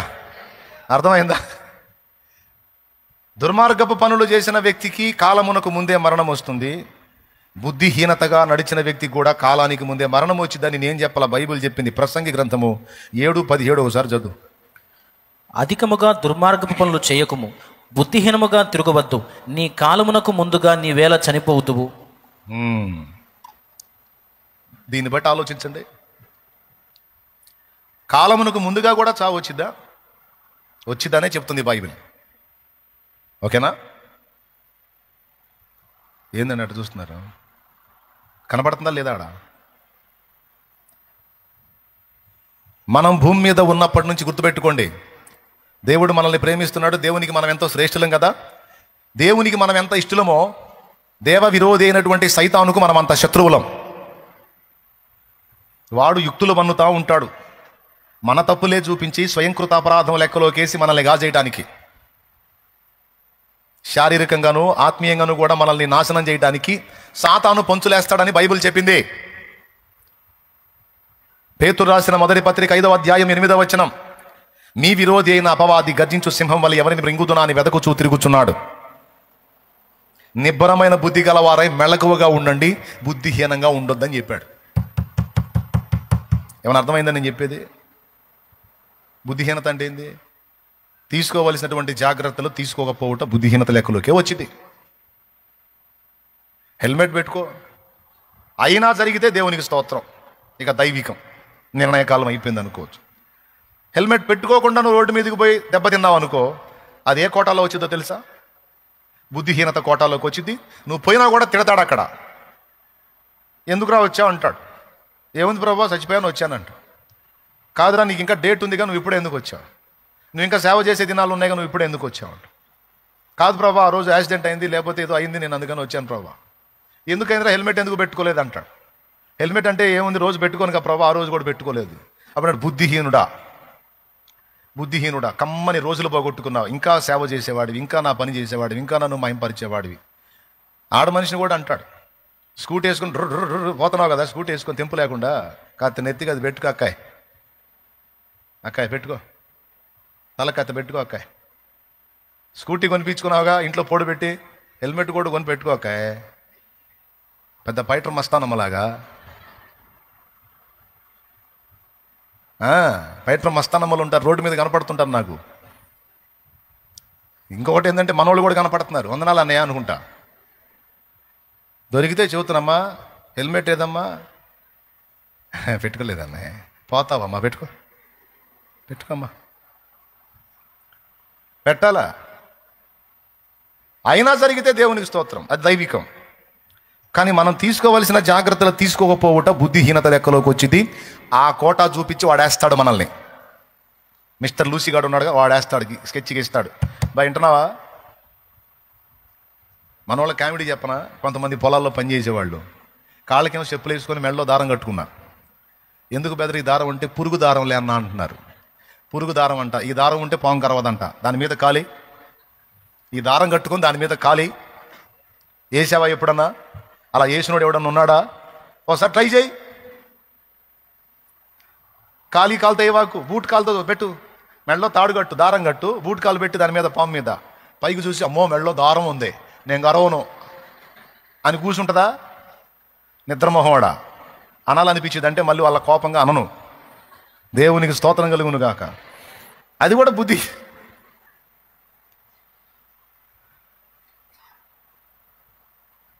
చిన్న మాట చెబుతా, మంది సోది వ్యవహారం కాకపోతే కంకర కలిపేటప్పుడు రబ్బర్ బూట్లు ఉంటాయి చూడు, మోకాలు దాకుంటాయి, మోకాలు దాకుంటాయా?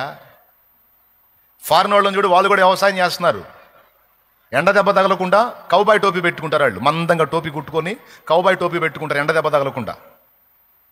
వాళ్ళు పురుగు మందు కొడుతున్నారు పొలాలకి. ఆ మందు వాళ్ళకి ముక్కుల్లోకి వెళ్ళి ఊపిరితిత్తులు డ్యామేజ్ కాకుండా మాస్క్ పెట్టుకుంటాడు మందు కొట్టినంతసేపు.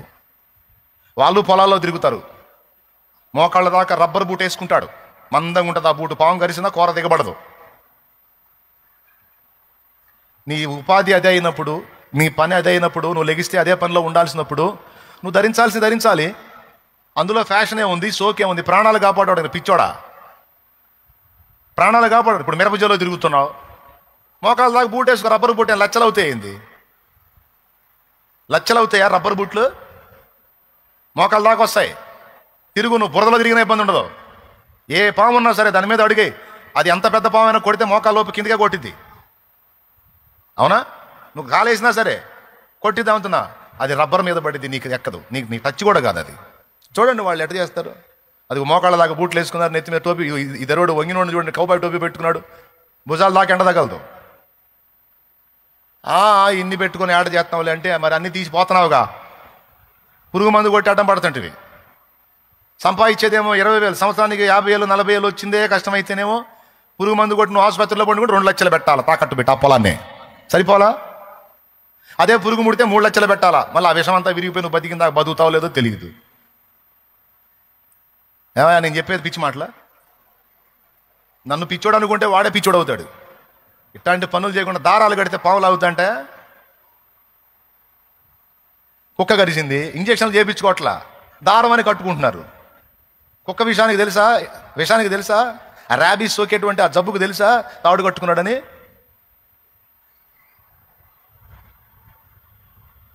కష్టపడి దానికి విరుగుడు ఇంజక్షన్ కనిపెట్టారు.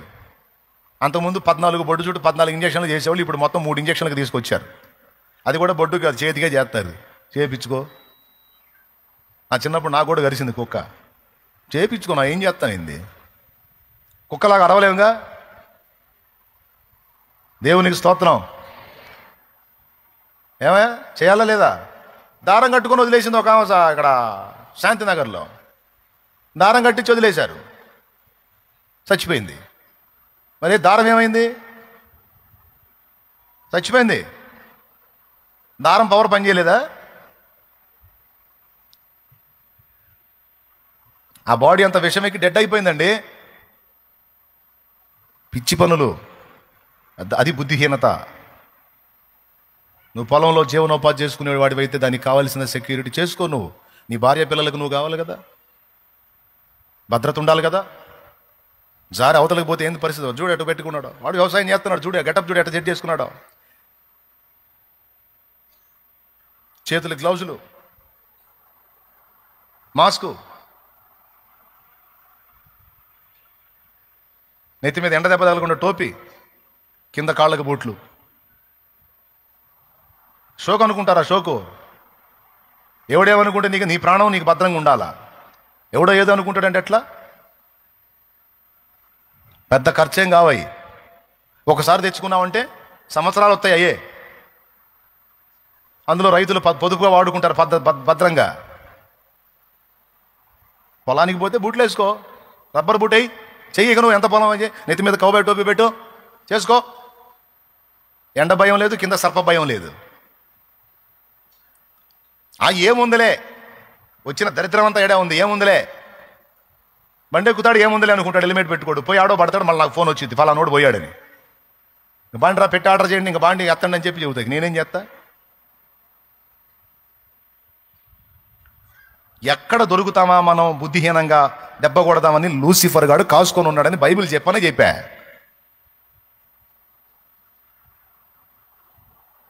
కాలము నిర్ణయించబడినా కూడా నిర్ణయించబడ్డ కాలానికి ముందే మనం వెళ్ళిపోయే ఛాన్స్ ఉంది.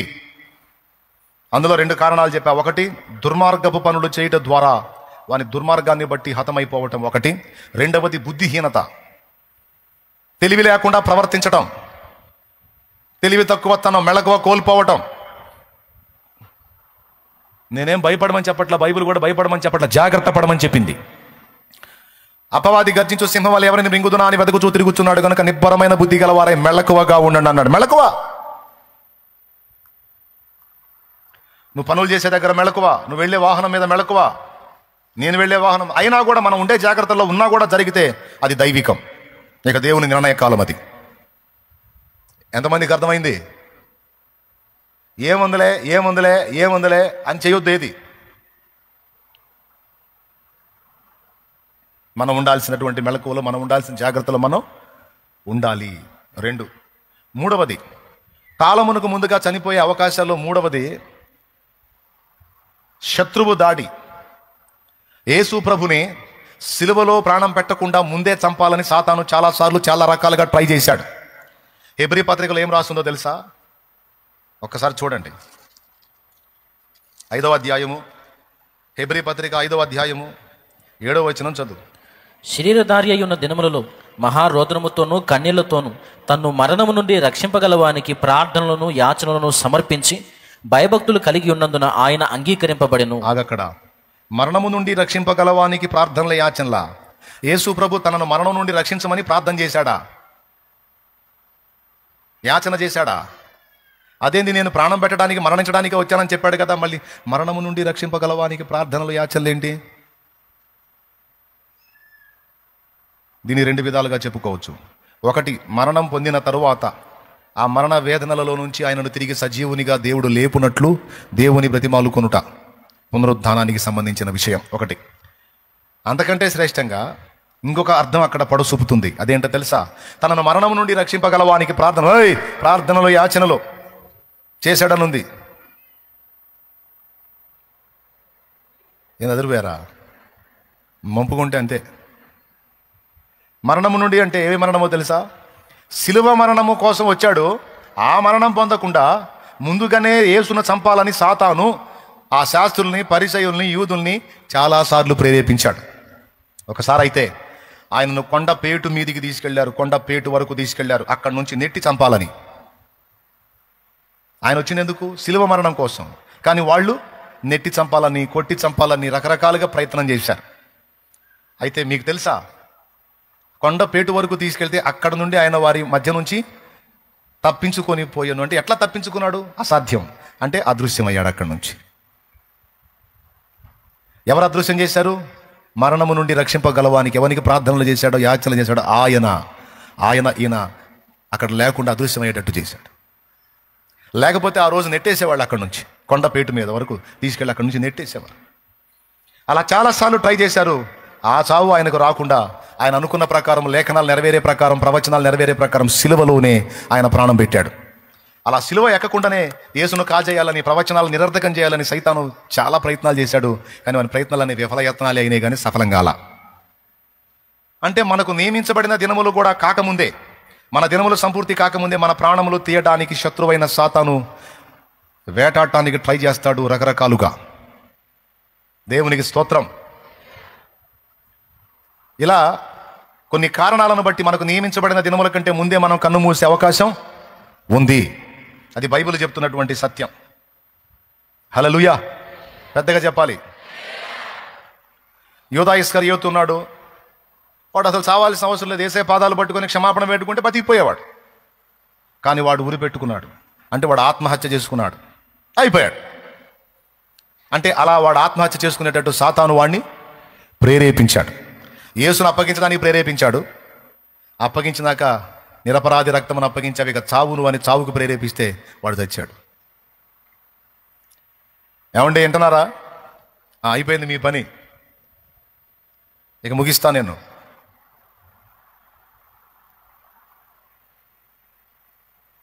ముగించేదా? ఈసారి చెప్పేదా? ఎంతమంది ఇంట్రెస్ట్గా ఉన్నారు? నిర్ణయ కాలానికి ముందే చనిపోయే అవకాశం ఉంది. కానీ దేవుడు ఏం చెప్తున్నాడు? నియమించబడిన దినములలో. కాబట్టి కొన్నిసార్లు ఇలా జరిగింది, కొన్నిసార్లు నియమించబడిన దినాలు సంపూర్తి అయితే కూడా దేవుడు మరణమునకు అప్పగిస్తాడు. మరి ఇప్పుడు దూతల కాపుదల ఎందుకో చెప్తున్నా. దూతల కాపుదల ఎందుకంటే, మనల్ని ఏదో ఒక వంక చూపించి ఎక్కడో చోట మనల్ని అటాక్ చేసి, మన దినములు సంపూర్తి కాకముందే మనల్ని చంపటానికి సాతాను దాడి చేస్తాడు కదా. ఆ దాడుల నుంచి మనల్ని కాపాడటానికి దూతల కాపుదల. ఎందుకు మనకు భద్రత? మనకు ఒక డేట్ డిసైడ్ అయినప్పుడు, ఆ రోజే మనం చచ్చే అవకాశం ఉన్నప్పుడు, ఇక మధ్యలో చావం కదా, ఇక మన కాపుదల ఎందుకు అన్న ప్రశ్నకు సమాధానంగా చెప్పా ఇది. ఎందుకంటే మన దినములు సంపూర్తి కాకముందే మనం చచ్చే అవకాశం ఉంది. అది జరగకుండా దేవదూతలు మనల్ని కాపాడతారు, శత్రువుల చేతుల్లో పడకుండా. అర్థమైందా? ఎంతమందికి అర్థమైంది? నీకు తెలుసా, ఇప్పటి వరకు ఎన్నోసార్లు నీకు మరణం అంగుళం దూరానికి వచ్చింది, కానీ బతికిపోయావు.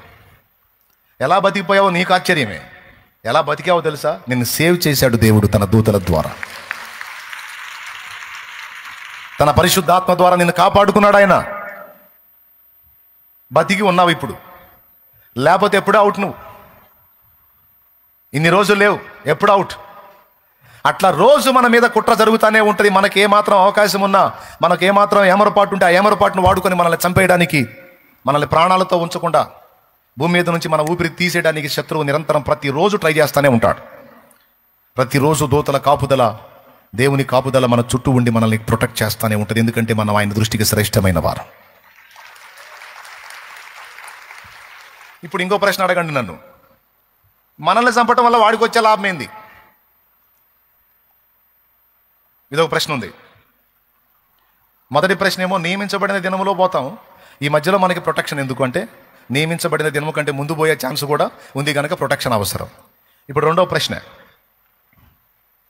మనల్ని చంపితే వాడికి వచ్చే లాభం ఏంది? దానికి కూడా జవాబు చెప్తా. మనల్ని మధ్యలోనే, మనకు దేవుడిచ్చిన ఆయుష్కాలం సంపూర్తి కాకముందే మనల్ని గాజేయడం వల్ల వాడికి కొన్ని ప్రయోజనాలు ఉన్నాయి. వాటిలో మొట్టమొదటిది ఏంటంటే, దేవుడు అనుకున్న కొలతలోనికి మనం రాకుండా మధ్యలో పోతే మనం అసంపూర్ణులుగానే నిలబడతాం దేవుని ఎదుట. ఓకేనా? అసంపూర్ణులుగా నిలబడతాం. రెండవది, దేవుడు నియమించిన దినముల కంటే ముందే మనం చస్తే సాతానికి వచ్చే రెండో లాభం ఏంటంటే, మన వల్ల దేవుడు ఎవరినైనా రక్షణలోకి నడిపించాలనుకుంటే వాళ్ళ రక్షణ ఆగిపోయింది. ఎందుకంటే నిన్ను ఎత్తాడుగా సైతాను, ఇక నీ ద్వారా జరగాల్సిన సేవ ఆగిపోయింది. దానికి అక్కడ గద్దింపు వచ్చింది.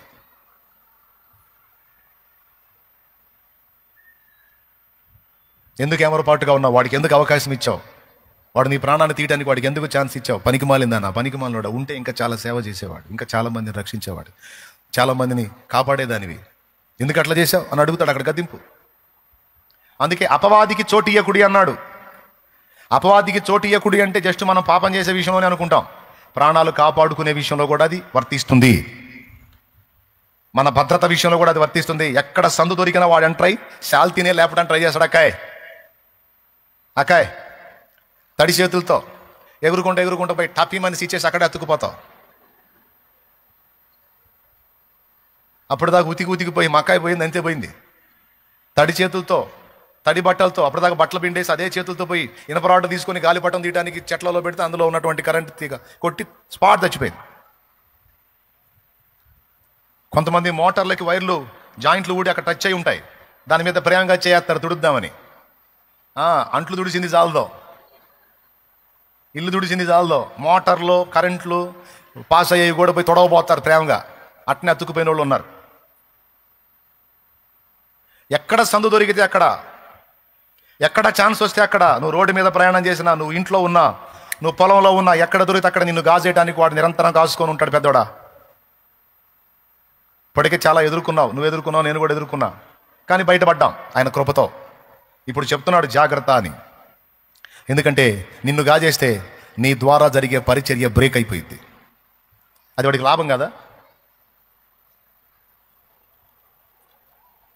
15 ఏళ్ల వయసు అప్పుడే నన్ను ఎత్తాలని చూశాడు సైతానుగాడు. 15 ఏళ్ల వయసు అప్పుడు. నాకు తెలియదు ఇంత ప్లాన్ ఉంది దేవుందని, వాడికి తెలుసుగా.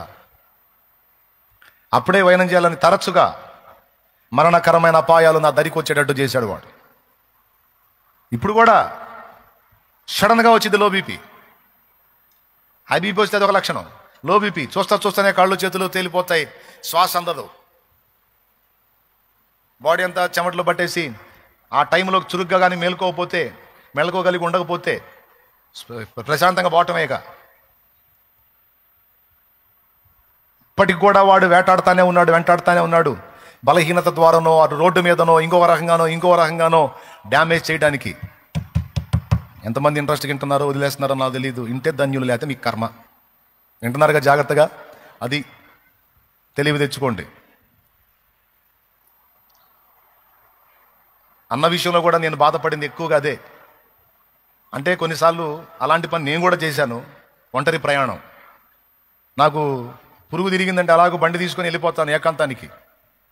ఒంటరి ప్రయాణాలు చేస్తాను నేను కూడా. అయితే ఇప్పుడు ఆ ఛాన్స్ లేదు. ఇప్పుడు ఇక ఎటు గదిలిన సైన్య సమూహం వెంట ఉండేటట్టుగా ఇప్పుడు వాళ్ళు వద్దన్న వెంటబడి వస్తూ ఉన్నారు, అది వేరే సంగతి. అన్న విషయంలో నాకు బాధ కలిగింది ఏంటంటే కనీసం ఒకరిద్దరు తోడున్నట్టయితే బాగుండేది. కానీ ఆయన చెప్పాడు నేను ఎప్పుడు పోయినా సింగిల్గానే పోతాను, అది నా అలవాటు అని ఆయన చెప్పాడు. ఇలాంటి సమయం ఒకటి ఉంటుందని ఆయన ఊహించాల. కనీసం ఒకరిద్దరు తోడుంటే అసలు ఏం జరిగిందో మనకి మ్యాటర్ బయటకు వచ్చేది. ఇప్పుడు పోలీసులు పరిశోధన దర్యాప్తు చేసి మొత్తం మనకు మ్యాటర్ చెప్పాలి. వాళ్ళు నిజం చెప్పిన స్తోత్రం, అబద్ధం చెప్పిన స్తోత్రం. నేను అందుకే చెప్తున్నాను, ఏమరపాటుగా మనం ఉండొద్దు, నిర్లక్ష్యంగా మనం ఉండొద్దు, ఏముందిలే అనుకోవద్దు. ఇప్పటికే చాలాసార్లు తప్పించాడు దేవుడు. పదే మనం బుద్ధిహీనంగా వ్యవహరించొద్దు. శత్రువైన సాతాను యుక్తిలోన పడితినయ్య, శత్రువైన సాతాను యుక్తిలోన పడితినయ్య, ముక్తిదాత యేసుక్రీస్తు శక్తి నన్ను తప్పించెనయ్య. ప్రేమ సాగరా ఈ ధర భరణ ఎడారిలోన దారి తప్పితిన్, నీ మధుర స్వరము వినబడి నీ దరికి చేరితిన్.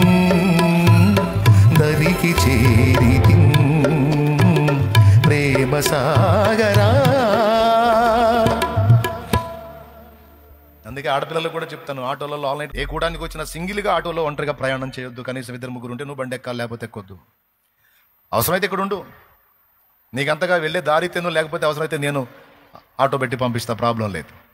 అంతేగాని సాహసాలు చేయొద్దు, బలి కావద్దు, మెళకువ కోల్పోవద్దు. ఆల్రెడీ బహిరంగ ప్రకటన చేశాడు, నేను ఒంటరిగా వస్తాను, ఒంటరిగా వెళ్తానని. అతను చూశారు, ఖచ్చితంగా కుట్ర చేసి ప్రాణాలు తీశారు దుర్మార్గులు. ఏం చేస్తారు? శరీరాన్ని చంపుతారా, ఆత్మను చంపుతారా? కానీ ఆయన దేహాన్ని చంపిన వాళ్ళ ఆత్మని శరీరాన్ని కూడా నరకంలో నశింపజేస్తాడుగా. రేపు అగ్ని ఆరని పురుగు చావని ఘోర స్థితికి వెళ్తారుగా వాళ్ళు. వాళ్ళ కర్మ గాలిదిగా. వాళ్ళ శరీరాన్ని చంపారు, యేసయ్య రెండో రాకడలో మళ్ళా లేపుతాడు, ఆయన లేచి వస్తాడు. ఎందుకంటే ఆయనకి మరణం లేదుగా, క్రైస్తవుడికి చావు లేదు. అదే గ్రంథంలో చెప్పింది, మరణము తప్పించుట యెహోవా వశము. అంటే ఏంటో తెలుసా? రెండవ మరణములోనికి పోకుండా కాపాడుట నా దేవుడికి చేతను. మొదటి మరణం నుంచి తప్పించగలడు, రెండో మరణం నుంచి కూడా కాలం సంపూర్తయినప్పుడు అప్పగిస్తాడు. తర్వాత మహిమ శరీరం ఇచ్చి మళ్ళా తిరిగి లేపుతాడు. ఇప్పుడు మరణం నుంచి తిరిగి లేపినప్పుడు అది చావు కిందకి వచ్చిద్దా, నిద్ర కిందకి వచ్చిద్దా? ఇప్పుడు ఆయన మళ్ళీ లేపుతున్నాడు కదా శరీరాన్ని, అప్పుడు అది చావు కిందకి వచ్చిద్దా, నిద్ర కిందకి వచ్చిద్దా? మీరు చెప్పండి. అది కాబట్టి ఈ మరణమైన రెండవ మరణమైన రెండు మరణాల నుంచి తప్పించగలడు, మనల్ని రక్షించగలడు మన దేవుడు.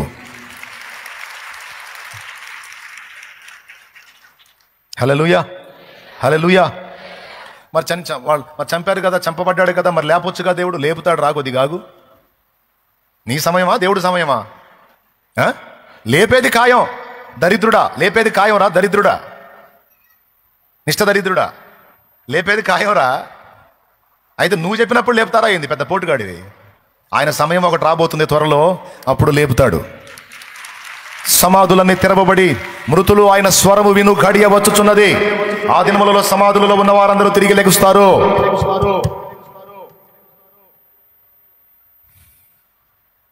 అది అనేక చోట్ల రాస్తుంది, సమాధులు తెరవబడతాయని.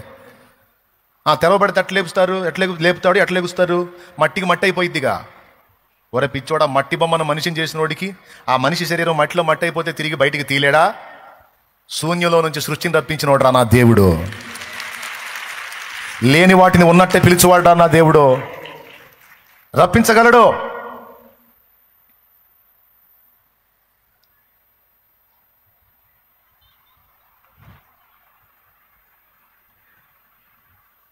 పొద్దున పాట పాడుకున్నా.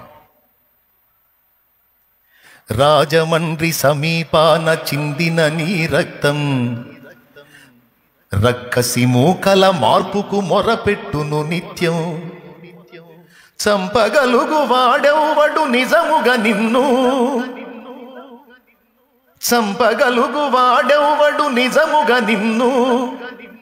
చావును గెలిచిన యేసే లేపుతాడు నిన్ను. ఏమండి, పొద్దున ఏదో నా ఆనందం కోసం నేను పాడుకున్నా. ధన్యుడవో అన్న పగడాల ప్రవీణన్నా, ధన్యుడవో అన్న పగడాల ప్రవీణన్నా, దయామయుని హత సాక్షిగా ఒరిగినావన్నా. ధన్యుడవో అన్న పగడాల ప్రవీణన్నా, దయామయుని హత సాక్షిగా ఒరిగినావన్నా. ఏమండి, గొప్ప గొప్ప సేవకులకు దక్కే ఈ భాగ్యం, హతసాక్షుల కవిలెలోన దక్కే నీకు స్థానం. పేతురన్న పౌలన్న నిలిచే ఆ వరుసలో నీవు కూడా నిలిచేవు అన్నా ఇది సత్యం. నీవు కూడా నిలిచేవు అన్నా ఇది సత్యం. ధన్యుడవో అన్న పగడాల ప్రవీణన్న, దయామయుని హత సాక్షిగా ఒరిగినావన్న. ధన్యుడవో అన్న. దేవునికి స్తోత్రం. తప్పకుండా నా తండ్రి లేపుతాడు. కాకపోతే కొద్ది కాలం ఎడబాటు. ఏం చేయగలరు? దేహమునే చంపగలరు కానీ దాన్ని శాశ్వతంగా చంపగలరా? నిజంగా చంపేయగలరా? కొద్ది కాలం మౌనంగా ఉంది ఆ శరీరం. ఆయన కేక విన్నప్పుడు తిరిగి లెగుస్తాడు ఆయన. ఈసారి లేచే శరీరం అక్షయ శరీరం.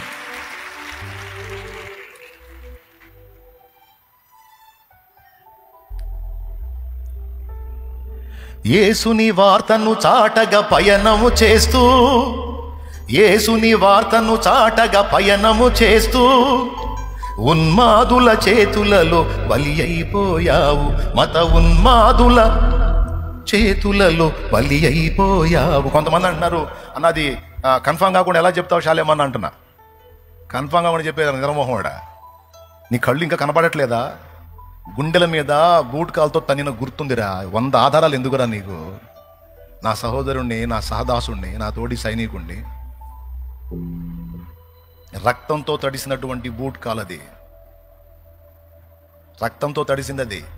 దాంతో కొట్టారు. ఆ కాలు ఇక్కడ దన్నారు. ఆ గుర్తు అట్లనే ఉంది. అరే ఎన్ని బైక్ యాక్సిడెంట్లు చూడలేదు? అంత హైట్ నుంచి కిందకి పడ్డాడని ఇంత సేటు చెప్తున్నారు కదా. బైక్ ఒక దగ్గర పడితే మనిషి ఒక దగ్గర పడతాడు, అంతేగాని మనిషి మొత్తం పోయి కావాలని దాన్ని పైకి లేపుకుని దాని కిందకి జొరబడి పండుకున్నట్టుగా, తన మీద బైక్ను పండుకోబెట్టుకున్నట్టుగా చనిపోతాడా? ఆ ఫోటో చూసిన వాడికి ఎవడికైనా, మైండ్ సరిగా పనిచేసిన వాడికి ఎవడికైనా అర్థమైపోయింది. అక్కడున్న 4 ముక్కలు కలిగినటువంటి చెక్కతో ముక్కలు అయిపోయినాయి అక్కడ చెక్కలు, దాని మీద బ్లడ్ ఉంది, వాటితో కొట్టారు అనేది అర్థమవుతుంది అక్కడ క్లియర్గా. ఇంకేం కావాలి ఆధారం? పైనుంచి కింద పడ్డాడని చూపించారు. పడ్డప్పుడు దాని కిందకి ఎలా మనిషి పూర్తిగా ప్యాక్ అవుతాడు? బైక్ కింద సైలెన్సర్ గాలి లోపల వాత పడింది అన్నారు. మరి పైన ఫ్యాంట్ కాలకుండా లోపల వాత ఎట్లా? రాడ్తో కొట్టింది అది. రాడ్తోనో కట్టెతోనో కొట్టారు, బలమైన దెబ్బ తొడ మీద.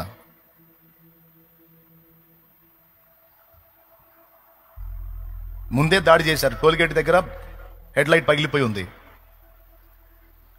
సిగ్నల్ లైట్ 2 పనిచేయట్లేదు. అవతల లైట్ కూడా లేదు, ఒక్క లైట్, యువతల పక్క ఉన్న లైట్ ఒక్కటే వెలుగుతూ ఉంది. పోలీసు వాళ్ళు చూపించిన సీసీ ఫుటేజ్లో బైకు పైనుంచి కిందికి దిగిపోతున్నట్టు దువ్వలేసినట్టు చూపించారు. దానికి హెడ్ లైట్ పగిలిపోయింది. ఈ బైక్ కిందకి దిగేటప్పుడు లైట్ ఫోక్స్ కనపడుతుంది. ఎట్లొచ్చింది? అక్కడ పగిలిపోయిన హెడ్ లైట్ ఇక్కడ సృష్టించబడిందా?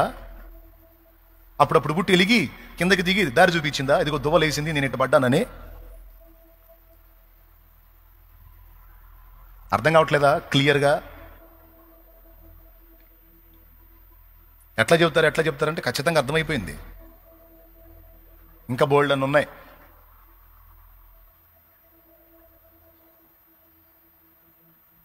వార్నింగ్ ఇచ్చిన వాళ్ళు ఏమని వార్నింగ్ ఇచ్చారు? నీ పెదాలను చీలుస్తావు, నీ నాలుగు కోసం అట్లా చేస్తాను వార్నింగ్లు ఇచ్చారు. ఖచ్చితంగా పెదవి చీలుంది. కక్షత కొట్టిన దెబ్బ కదా.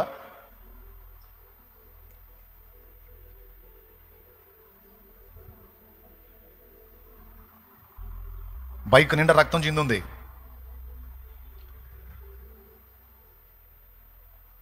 ఏదో వెహికల్ కొట్టిందంటే, వెహికల్ కొట్టినప్పుడు మరి కనీసం బండి డ్యామేజ్ అవ్వాలిగా. బండి నీట్గా తెచ్చి ఆడబెట్టినట్టుంది. ఇంత దెబ్బ లేదు దానికి. తల తీసుకెళ్ళి దానికి పటాపటా పొడిసినట్టు అర్థమవుతుంది అక్కడ. తర్వాత వాళ్ళు రిపోర్ట్ ఏదన్నా ఇవ్వనాయి, అది సత్యమవనే అసత్యమవనే, మన కళ్ళకి మనకు మైండ్ పనిచేస్తుంది కనుక మనం ఈజీగా ఆలోచిస్తే అర్థమైపోతుంది. అతి దారుణంగా పట్టుకొని కొట్టి వాళ్ళ కక్ష తీర చిత్రవద చేసి ఆయన ప్రాణం తీశారు. ఇది జరిగింది. కానీ ఇది ముందే చెప్పాడు ప్రభు, నా నామము నిమిత్తము జనులు మిమ్మల్ని హింసల పాలు చేసి చంపెదరు, అయినా మీరు భయపడకండి, మిమ్మల్ని చంపేవాడు ఎవడు లేడు, నేను తిరిగి లేపుతాను.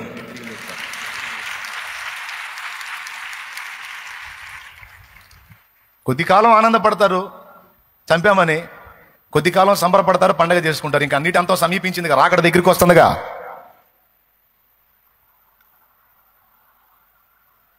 నీతిగల న్యాయాధిపతి వస్తున్నాడుగా, యూదా గోత్రపు సింహమై వస్తున్నాడుగా. ఉంటుంది అప్పుడు తీర్పు ఉంటుంది కదా. గ్రాహం స్టెయిన్స్ గారిని చంపారు. ఆయన ఇద్దరు పసిబిడ్డల్ని తీసుకెళ్లి తగలబడుతున్న వెహికల్లో విసిరి మరీ చంపారు.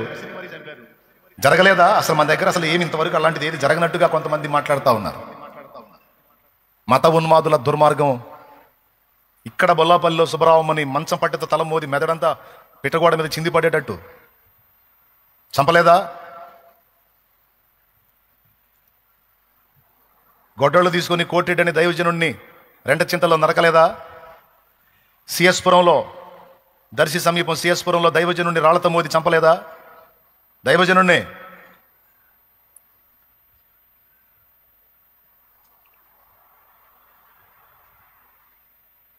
కొత్తగాది ఇది. హతసాక్షుల పరంపర ఇంకా కొనసాగుతూనే ఉంది. హతసాక్షుల పరంపర ఇంకా కొనసాగుతూనే ఉంది. అయినా వెనకడిగేసేది లేదు, తగ్గేది లేదు. ఇంకంతకంతకు సువార్త జ్వాలా సమన్వితమై ప్రచురిల్లుతూనే ఉంటుంది తప్ప అది ఆగదు. దాన్ని ఆపడం ఎవడి వల్ల కాదు. ఒక ప్రవీణ్ణి పొట్టన పెట్టుకుంటే అంతటితో ఆగిపోదు. 1000 మంది ప్రవీణులు లెగుస్తారు, లేపుతాడు నా దేవుడు. హల్లెలూయా. 1000 మందిని లేపగలడు నా దేవుడు శూరుడు.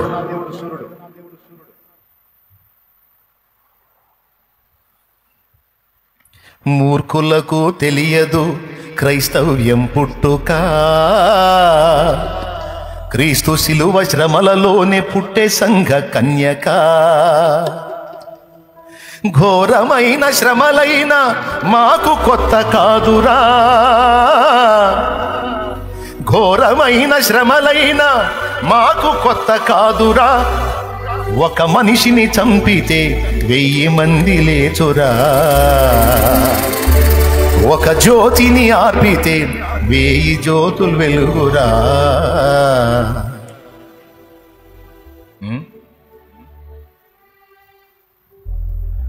వేట కుక్కల్లాగా పొంచి ఉంటారు సాతాను సంబంధులు. ఎందుకు?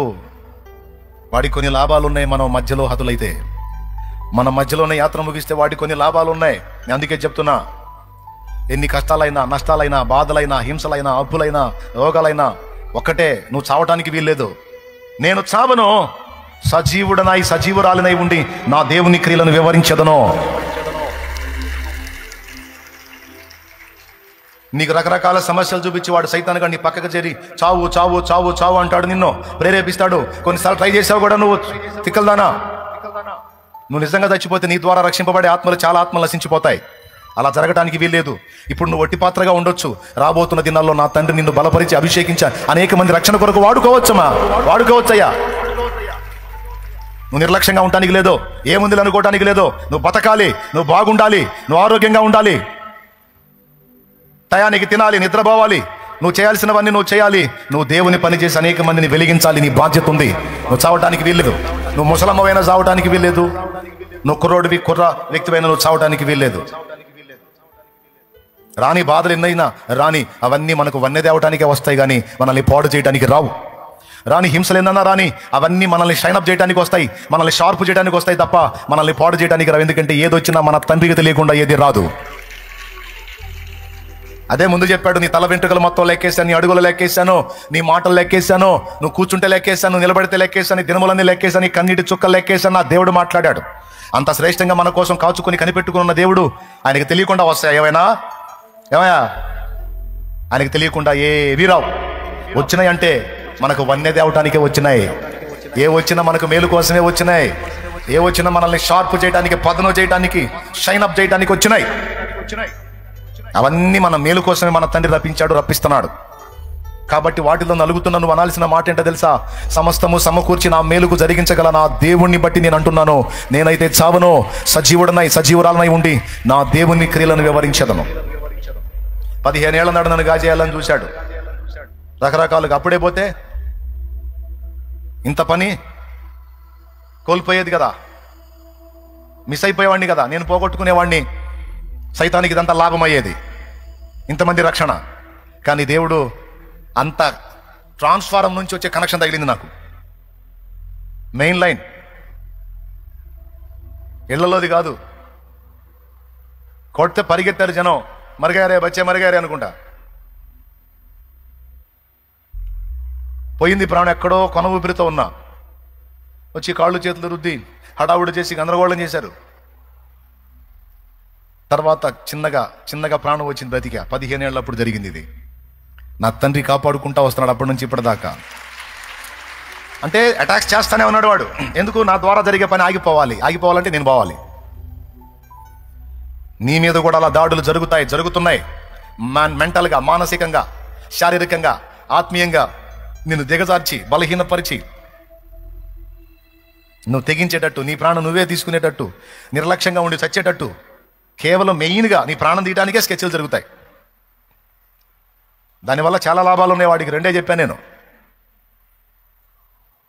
నీ వల్ల జరగాల్సిన పంచాడ ప్రణాళికే ఫెయిల్ అయింది. అలా ఫెయిల్ చేయాలి, దేవుని ప్రణాళికల్ని ఫెయిల్ చేయాలి, అది వాడి ఆలోచన. లోబడదామా సైతానికి? స్థలం ఇద్దామా సైతానికి? ఏమందాం? నేనైతే ఆ మాట ఎందుకన్నాడు దైవజనుడు? అలాంటి పరిస్థితి వచ్చింది ఆయనకి. మరణ భయం వచ్చింది. శత్రువు సమూహము మాట్లాడుతూ ఉన్నారు అతని ఆత్మలో, నువ్వు చచ్చిపోతావు, నువ్వు చచ్చిపోతావు, నువ్వు చచ్చిపోతావు, నీ పరిస్థితి బాగలేదు, నీ టైం అయిపోయింది, నీకు లేదు, నీకు లేదు, నీకు లేదు, నీకు లేదు, నువ్వు చచ్చిపోతావు, నువ్వు చచ్చిపోతావు, నువ్వు చచ్చిపోతావు, నువ్వు చచ్చిపోతావు అని మాట్లాడుతుంటే ఒక గావు కేకేశాడు. ఏయ్, ఎవర్రా మీరు ఆ మాట అంటానికి? నా దేవుడు అనాలి ఆ మాట. నేనైతే చావను, నేను సజీవుడనై నా దేవుని క్రియలను వివరించదను. ఎక్కడుందా మాట బైబిల్లో? 118వ కీర్తన 17వ వచనం. నేను చావను, సజీవుడనై యెహోవా క్రియలు వివరించెదను. అలా ఎందుకు చెప్పుకోవాల్సి వచ్చింది అంటే ఆ అలజడి అతనిలో స్టార్ట్ అయింది, ఆ ఒత్తిడి అతనిలో స్టార్ట్ అయింది, ఆ వేదన అతనిలో స్టార్ట్ అయింది. అది లోపల లోపల లోపల లోపల నలిపేస్తుంటే బయటికి ఒక గావు కేకేశాడు. నువ్వు ఎంత ఒత్తిడి చేసినా, నువ్వు ఎన్నిసార్లు అన్నా నువ్వు చస్తావు చస్తావు చస్తావు, అయిపోయింది నీ పని, నువ్వు ఎన్నిసార్లు అన్నా నేను చావను. ఎందుకంటే నన్ను కాపాడే దేవుడు, నా దేవుడు సర్వశక్తి గల దేవుడు. ఆయన బిడ్డని ఆయన రెక్కల నీడలో ఉన్న ఆయన సెలవు లేకుండా నా తల వెంట్రుకలలో ఒక వెంట్రుక కూడా రాలదని చెప్పినప్పుడు నేను ఎలా చేస్తా? ఆయన సెలవు లేకుండా నేను చావను, సజీవుడనై యెహోవా క్రియలు వివరిస్తా. నువ్వేమన్నాలో తెలుసా?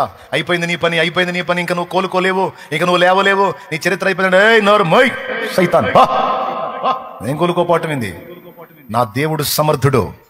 నేను ఇంత పతనమైన తిరిగి నన్ను లేపి నిలబెట్టగల సమర్థుడు నా దేవుడు. శత్రువా దూరంగా పో. నా దేవుడు తిరిగి నన్ను నిలబెట్టగలడు, నన్ను వెలిగించగలడు. సంవత్సరముల ఆశీర్వాదము నాకు తిరిగి దయచేయగలడు. అయిపోయింది లైఫ్ అనుకున్న రూతుకు మళ్ళా లైఫ్నిచ్చాడు. అయిపోయింది లైఫ్ అనుకున్న మోషేకి మళ్ళా లైఫ్నిచ్చి సేవలో వాడుకున్నాడు. నా దేవుడు ఏదైనా చేయడానికి సమర్థుడు. రాసి సైతాన్, అప్పుల పాలైపోయావు, ఇంక నువ్వు కోలుకోలేవు, ఇక నువ్వు లేవవు, నీ పరిస్థితి అయిపోయింది, నీ చరిత్ర లేదు ఇక. అరే ఎవడురా నువ్వు చెప్పడానికి? సైతాన్, నా దేవుడు సజీవుడురా. నాకు వన్య తేవడానికి, నన్ను నల్లగొట్టడానికి వీటిని అనుమతించాడు.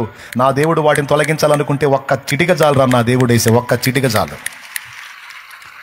నా అప్పుల తిప్పలని ఒక్క దినమందే కొట్టివేయబడతాయి.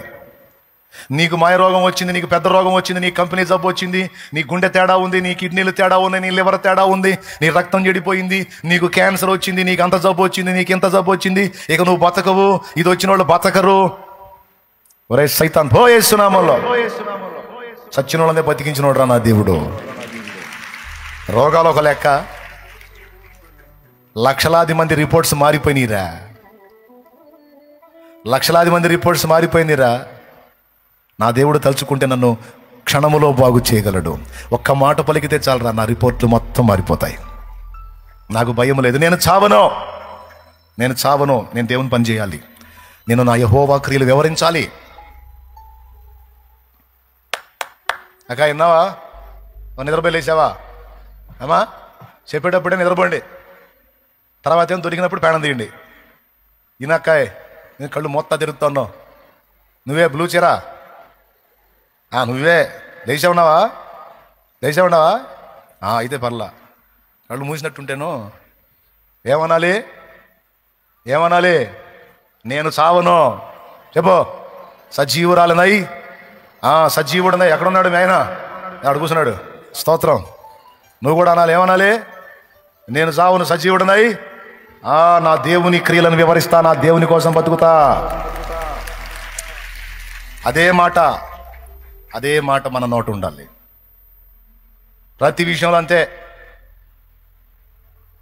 ఎందుకంటే ముందే చెప్పా, ఆయన మనల్ని ఎట్ట చూస్తున్నాడు? శ్రేష్ఠులుగా చూస్తున్నాడు. దేవునికి మహిమ కలుగును గాక. మరి ఇలాంటి మరణాలను ఎందుకు అనుమతిస్తున్నాడు? ఎందుకు అనుమతిస్తున్నాడంటే నిజంగా చంపగలిగాడు ఎవడో లేడు, చంపినా తిరిగి లేపగల సమర్థుడు కనుక చేసుకోరా, నీ చేత నేను ఏదో చేసుకోరా, నువ్వు ఎంత తూట్లు చేస్తావో తూట్లు చేయి, నువ్వు పూడ్చిపెడితే పూడ్చిపెట్టు, నేను మొత్తాన్ని సరి చేసి మళ్ళీ లేపుతా, ఆ దమ్ము నాకుంది కానీరా. ఇప్పుడు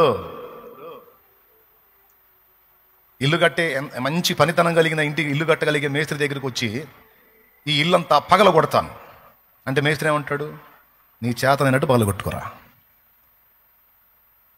ఎందుకు? ఆయన ధైర్యం ఏంటి? అది ఎంత పగలగొట్టినా సరే తిరిగి కట్టగల సమర్థుడు ఇతను. ఇతని దగ్గరికి వచ్చి ఆ మాటలంటే నడిచిద్దా? నువ్వు ఎంత చిత్రం చేస్తావు చేరా ఇల్లు, తిరిగి నేను కట్టగలను అంటాడు మేస్త్రి. పరమ మేస్త్రి నా దేవుడు యేసయ్య, పరమ మేస్త్రి. ఆయన మన దేహం అనే ఇంటిని మళ్ళీ నిర్మించగలడు, అద్భుతంగా నిర్మించగలడు, మహిమ దేహాన్ని ఇవ్వగలడు. మనము ఆయనకు శ్రేష్టమైన వారం. దేవునికి స్తోత్రం కలుగును గాక. కాబట్టి ఎందుకు అనుమతిస్తాడు? తిరిగి పునర్నిర్మించుకోవటం ఆయనకి చేతవు కాబట్టి చేసుకోవడానికి చేతనైంది ఏందో అని అవకాశం ఇస్తాడు. రెండవది ఎందుకు అనుమతిస్తాడు? భక్తుల సమయము అయిపోయినప్పుడు సహజ మరణం ద్వారా కొంత మహిమ వస్తే హతసాక్షి మరణము ద్వారా మరి ఎక్కువ మహిమ దొరుకుతుంది. కాబట్టి కొంతమంది భక్తులకు హతసాక్షి మరణం ఇచ్చి మరి ఎక్కువ మహిమలోనికి తీసుకుంటాడు. దానికి ఇలాంటివి అనుమతించే ఛాన్స్ ఉంది. 3, దుర్మార్గుల పాపం పరిపక్వం కావద్దు. పాపం పండాలి కదా, కాయ పాకానికి రాకుండా కొయ్యంగా. కాయ కొయ్యాలంటే ముందు పాకానికి రావద్దు, కాబట్టి పక్వానికి రావాలి వాళ్ళ పాపం. దుర్మార్గుల పాపం పక్వానికి వచ్చునట్లు, సంపూర్ణముగా వాళ్ళు పాపమును జరిగించి దేవుని ఉగ్రత రుచి చూచున్నట్లు వారికి అలాంటివి ఛాన్సులు ఇస్తున్నాడు దేవుడు, భక్తులను హింస పెట్టడానికి. అర్థమైందా? ఎందుకు? ఈ దుర్మార్గాలు చేసే వాళ్ళ పాపం పండటానికి, వాళ్ళ బ్రతుకుల్ని ఇక ఎండగొట్టడానికి. 3, 4వది, ఇలా కొంతమంది భక్తులను హతసాక్షి మరణాలకు అప్పగించి విశ్వాసుల యొక్క విశ్వాసాన్ని అగ్ని పరీక్షలోకి తేవటానికి కూడా దేవుడు ఇలాంటి పరిస్థితులు అనుమతిస్తాడు. దేవునికి స్తోత్రం కలుగును గాక. అర్థమైందా? ఆ మాట నిన్న నేను అక్కడ చెప్పా. ఎక్కడ? కూకట్లపల్లి మందిర ప్రతిష్టారాధనలో చెప్పా. దానియేలు గ్రంథము 11వ అధ్యాయము, అది నేను అండర్లైన్ చేసుకుని ఉంటారు మీరు. 35 చదువు. నిర్ణయ కాలము ఇంకా రాలేదు. 11:35 దానియేలు. అంత్యకాలము వరకు జనులను పరిశీలించుటకును పవిత్ర పరచుటకును బుద్ధిమంతులలో కొందరు కూలుదురు. అర్థమైందా? బుద్ధిమంతులలో కొందరు అందరూ కాదు, కొందరే. దానికి నిర్ణయించబడ్డ వాళ్లే కూలటానికి దేవుడు అనుమతిస్తాడు. హల్లెలూయా, హల్లెలూయా చెప్పు గట్టిగా.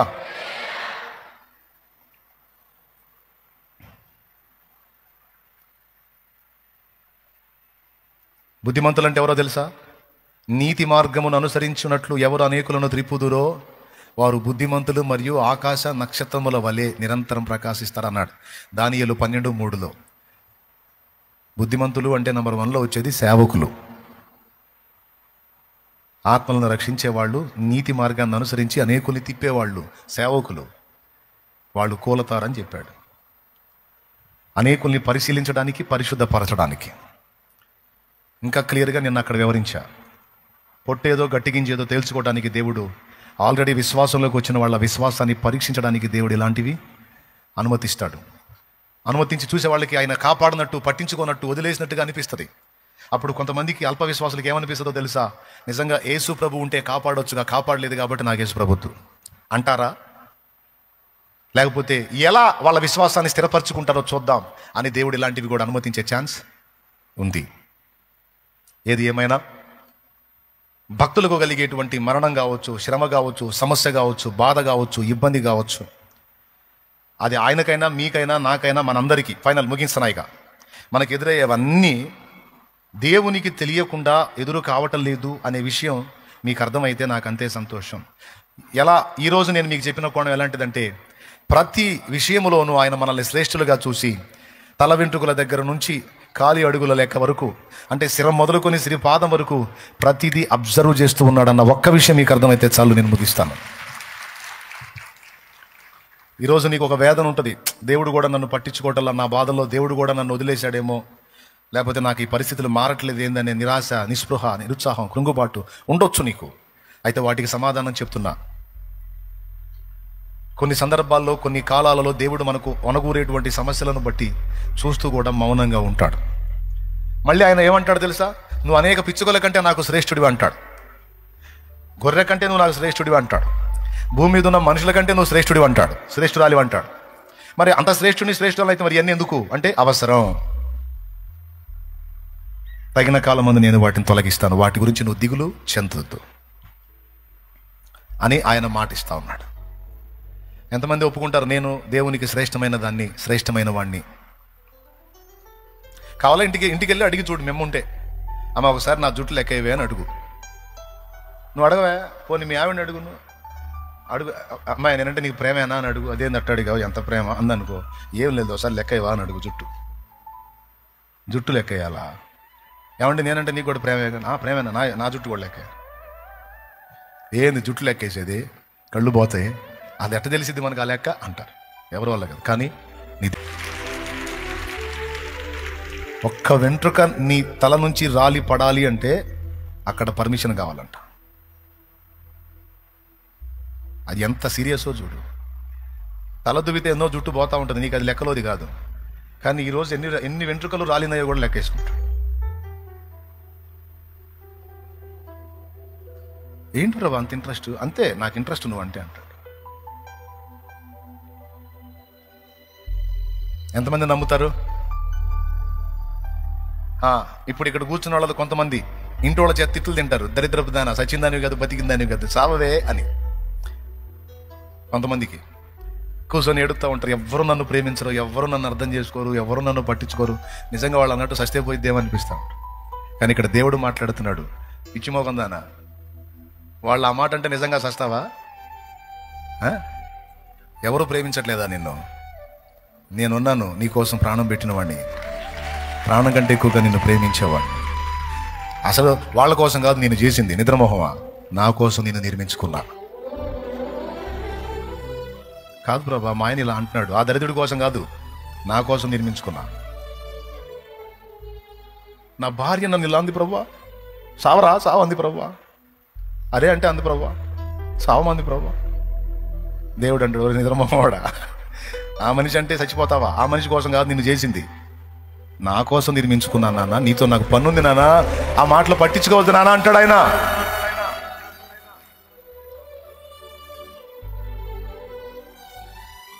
మమ్మ మా నాన్న ఇలా అంటున్నారు దేవా, చచ్చిపోవాలనుంది దేవా, వాళ్ళ కోసం కాదమ్మా నిన్ను చేసింది, నా కోసం నిర్మించుకున్నా, నీతో నాకు పనుంది, వాళ్ళకేం లేదు, పోతే పోయావు, దరిద్రం పోయింది అనుకుంటారు, కానీ నాకు పనుంది పిచ్చిదానా, నేను ఈ చేతులతో నిర్మించుకున్నాను, నువ్వు అట్లాంటి ఆలోచన చేయొద్దు, నేనున్నా, నీకు తోడై ఉన్నా అంటాడు. ఇట్లా ఎవరిని బట్టి నువ్వు కృంగ నిమిత్తం లేదు. లవ్ చేసిన అమ్మాయి మోసం చేసింది ప్రభువా, ఒరే నిద్రమోహంవాడా, ఆ పనికి మరి దాని కోసం కాదురా, నీకు హ్యాండ్ ఇచ్చి నువ్వు వద్దురా నాకు ఇంకొకటి కావాలని పోయింది ఎందుకురా నీకు, ఒరే అర్థం కావట్లేదురా, అది బుస్సని నిన్ను పోగొట్టున్నందుకు ఆమె దరిద్రురాలు అవ్వాలి, కానీ నువ్వు దరిద్రుడిలాగా నువ్వేంద్ర తాగుబోతే చాలేస్తున్నావు దరిద్రుడా. ఆమె కోసం కాదురా నిన్ను చేసింది ఈ చేతులతో, నా కోసం నాన్న, నా కోసం, సమాజం కోసం, నీతో పని ఉందిరా నాకు, నేను చెప్పేయని నిజాలే. ఆడోళ్ళు అనుకుంటారు అంతే, ఆడు నాకు హ్యాండ్ ఇచ్చాడు నేను చెప్తాను. ఆయన అంటాడు, పిచ్చిదాన్న వాడి కోసం కాదు, నా కోసం నిర్మించుకున్నాను నిన్ను అంటాడు. ఎంతమంది విన్నారో ఈ లైవ్లో, ఎంతమంది విన్నారో ఉన్నారో అందరికీ చెప్తున్నాను నేను, ఏ పరిస్థితులు వచ్చినా, ఎవరు హ్యాండ్ ఇచ్చినా, ఎవరు పట్టించుకున్నా పట్టించుకోపోయినా, అన్నిటికంటే అందరికంటే శ్రేష్టంగా నిన్ను తన గుండెల్లో పెట్టుకొని నిరంతరం నీ వైపే చూస్తున్న ప్రభు ఒక్కడు చాలు నీకు. ఆయన్ని హత్తుకో, ఆయన కోసం బతుకు, ఆయన కోసం ఓర్చుకో, ఆయన కోసం సహించు, ఆయన కోసం భరించు, ఆయన ఇచ్చే విడుదల కోసం ఎదురు చూడు. ఆయన ఎందుకు చేశాడో నిన్ను, ఆ పని నీ ద్వారా జరిగిందాకా, ఆ రోజు వచ్చిందాకా ఓపిక పట్టు. నాకు ఆ సమయం వచ్చింది, లైన్లో తెచ్చి ఆయన పని ఆయన చేపిస్తా ఉన్నాడు. నీ సమయం వచ్చినప్పుడు నిన్ను కూడా లైన్లో తీసుకొచ్చి వాడుకుంటాడు. నువ్వు స్త్రీవైనా పురుషుడివైనా ఓపికతో ఎదురు చూడు. కొంతమంది నాకు పిల్లలు పుట్టలేదని మా వాళ్ళు చాలా మాటలు అంటున్నారు. నాకు పిల్లలు పుట్టినప్పుడు నేను ఎందుకు బతకాలని విరక్తితో కొంతమంది మాట్లాడతారు. దానికి నీ సమాధానం ఏమై ఉందో నాకు తెలియదు, కానీ నా సమాధానం చెప్తా. ఈ రోజు కాకపోతే రేపు ఇస్తాడు బిడ్డని, రేపు కాకపోతే ఇంకో సంవత్సరానికైనా ఇస్తాడు బిడ్డని. ఇవ్వకపోతే ఒక అనాథ బిడ్డను తెచ్చి పెంచుకో, సేవ చేసిన దాన్ని అవుతావు. ఒక అనాథ బిడ్డను తెచ్చి పెంచుకో, సేవ చేసిన దాన్ని అవుతావు, సేవ చేసినోడు అవుతావు. అలాగా దిక్కులేని పిల్లల్ని తెచ్చుకొని పెంచుకొని ఆ పిల్లలు వచ్చిన తర్వాత వీళ్ళు సంతానం పొందిన సాక్ష్యాలు బోల్డన్ ఉన్నాయి. దేవుడు నీకు ఇవ్వకపోతే దిక్కు లేదా? నువ్వు కని బిడ్డను పెంచి పెద్ద చేస్తే అది బాధ్యత. ఎవరో తల్లి కన్న బిడ్డను తీసుకొచ్చి నువ్వు పెంచి పెద్ద చేస్తే అది సేవ. దేనికి బహుమానం ఉందో తెలుసా? నువ్వు కని పెద్ద చేసి నువ్వు పెంచి పెద్ద చేసిన నీ బిడ్డకి బహుమానం ఉండదు. కానీ ఎవరో కన్న తల్లి బిడ్డను తీసుకొచ్చి నువ్వు పెంచి పెద్ద చేసి రెక్కలు తీసుకొచ్చి మన్నన చేస్తే దానికి నీకు సేవ చేసిన తాలూకు బహుమానం వచ్చింది. దానికి చావాలనుకోవటం ఎందుకు? దానికి జీవితం మీద రక్త బుట్టి అంతగా ఏడవటం ఎందుకు? మా అత్తగారు ఇలా అంటున్నారు, మామగారు ఇలా అంటున్నారు, నా భర్త ఇలా అంటున్నాడు అంటే నువ్వు పిల్లల్ని కనేటట్టు అయితేనే వాళ్ళు నిన్ను ప్రేమించేటట్ట, లేకపోతే నిన్ను ద్వేషించేటట్ట. అలాంటి సుంఠా వాళ్ళ ప్రేమ దక్కలేదని ఏడుతావా సుంఠాముఖం వేసుకొని అని అనాలనిపించింది. కానీ నేను అనను. దేవునికి స్తోత్రం. మరి అవకాశవాదులు సుంఠాముఖం వాళ్ళే మనుషులండి. లోపం పురుషుడు అయితే మరి ఏం చేస్తారు? మరి పనికి మాలిన అత్త ఒక్కొక్క అత్త మాట్లాడేది దిక్కుమాలింది,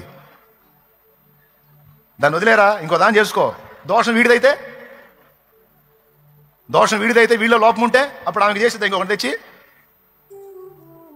చెప్పు తీసుకొని కొట్టాలనిపించింది. కానీ నేను కొట్టకూడదు కాబట్టి వదిలేస్తున్నాను. దేవునికి స్తోత్రం.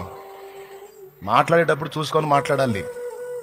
నీ ఇంటికి తెచ్చుకున్న కోడలని కూతురైనా కోడలైనా ఆమె అనుకొని ప్రేమించు. పనికి మాలిందనా ప్రేమించు. ఇవాళ కాకపోతే రేపు ఆశ్చర్యకార్యం చేస్తాడు, దేవుడు ఇస్తాడు. అంతేగాని దాన్ని వదిలే దీన్ని వదిలే పెత్తనం ఉందని పెత్తనం సాగిస్తున్నావేమో. నీది దిగిపోయే గవర్నమెంట్, నీ కోడలు ఎక్కే గవర్నమెంటు. ఓవర్ యాక్షన్ చేసి పిచ్చి పిచ్చి కథలు పడ్డావా, రేపు మోకాళ్ళు ముందుకు వచ్చినాడు, మంచంలో పడ్డనాడు, తెప్పాళ్ళు తీసుకొని మూతికి పెట్టి పొడిచిద్ది. చెప్పుకోలేక, మూలగలేక, లేవలేక, పరిగెత్తలేక, సావలేక, బతకలేక కుక్క సాగు చేస్తావు. అందుకే ఆడవాళ్ళకి మొగాళ్ళకి అందరికీ చెబుతున్నా, ఎచ్చులు పడవాకండి, సాగుతుందని సాగించుకోవాకండి, పగిలిపోద్ది. దేవునికి స్తోత్రం. హలే, ఇంకా లేండి, టైం అవుతుంది, పోదాం.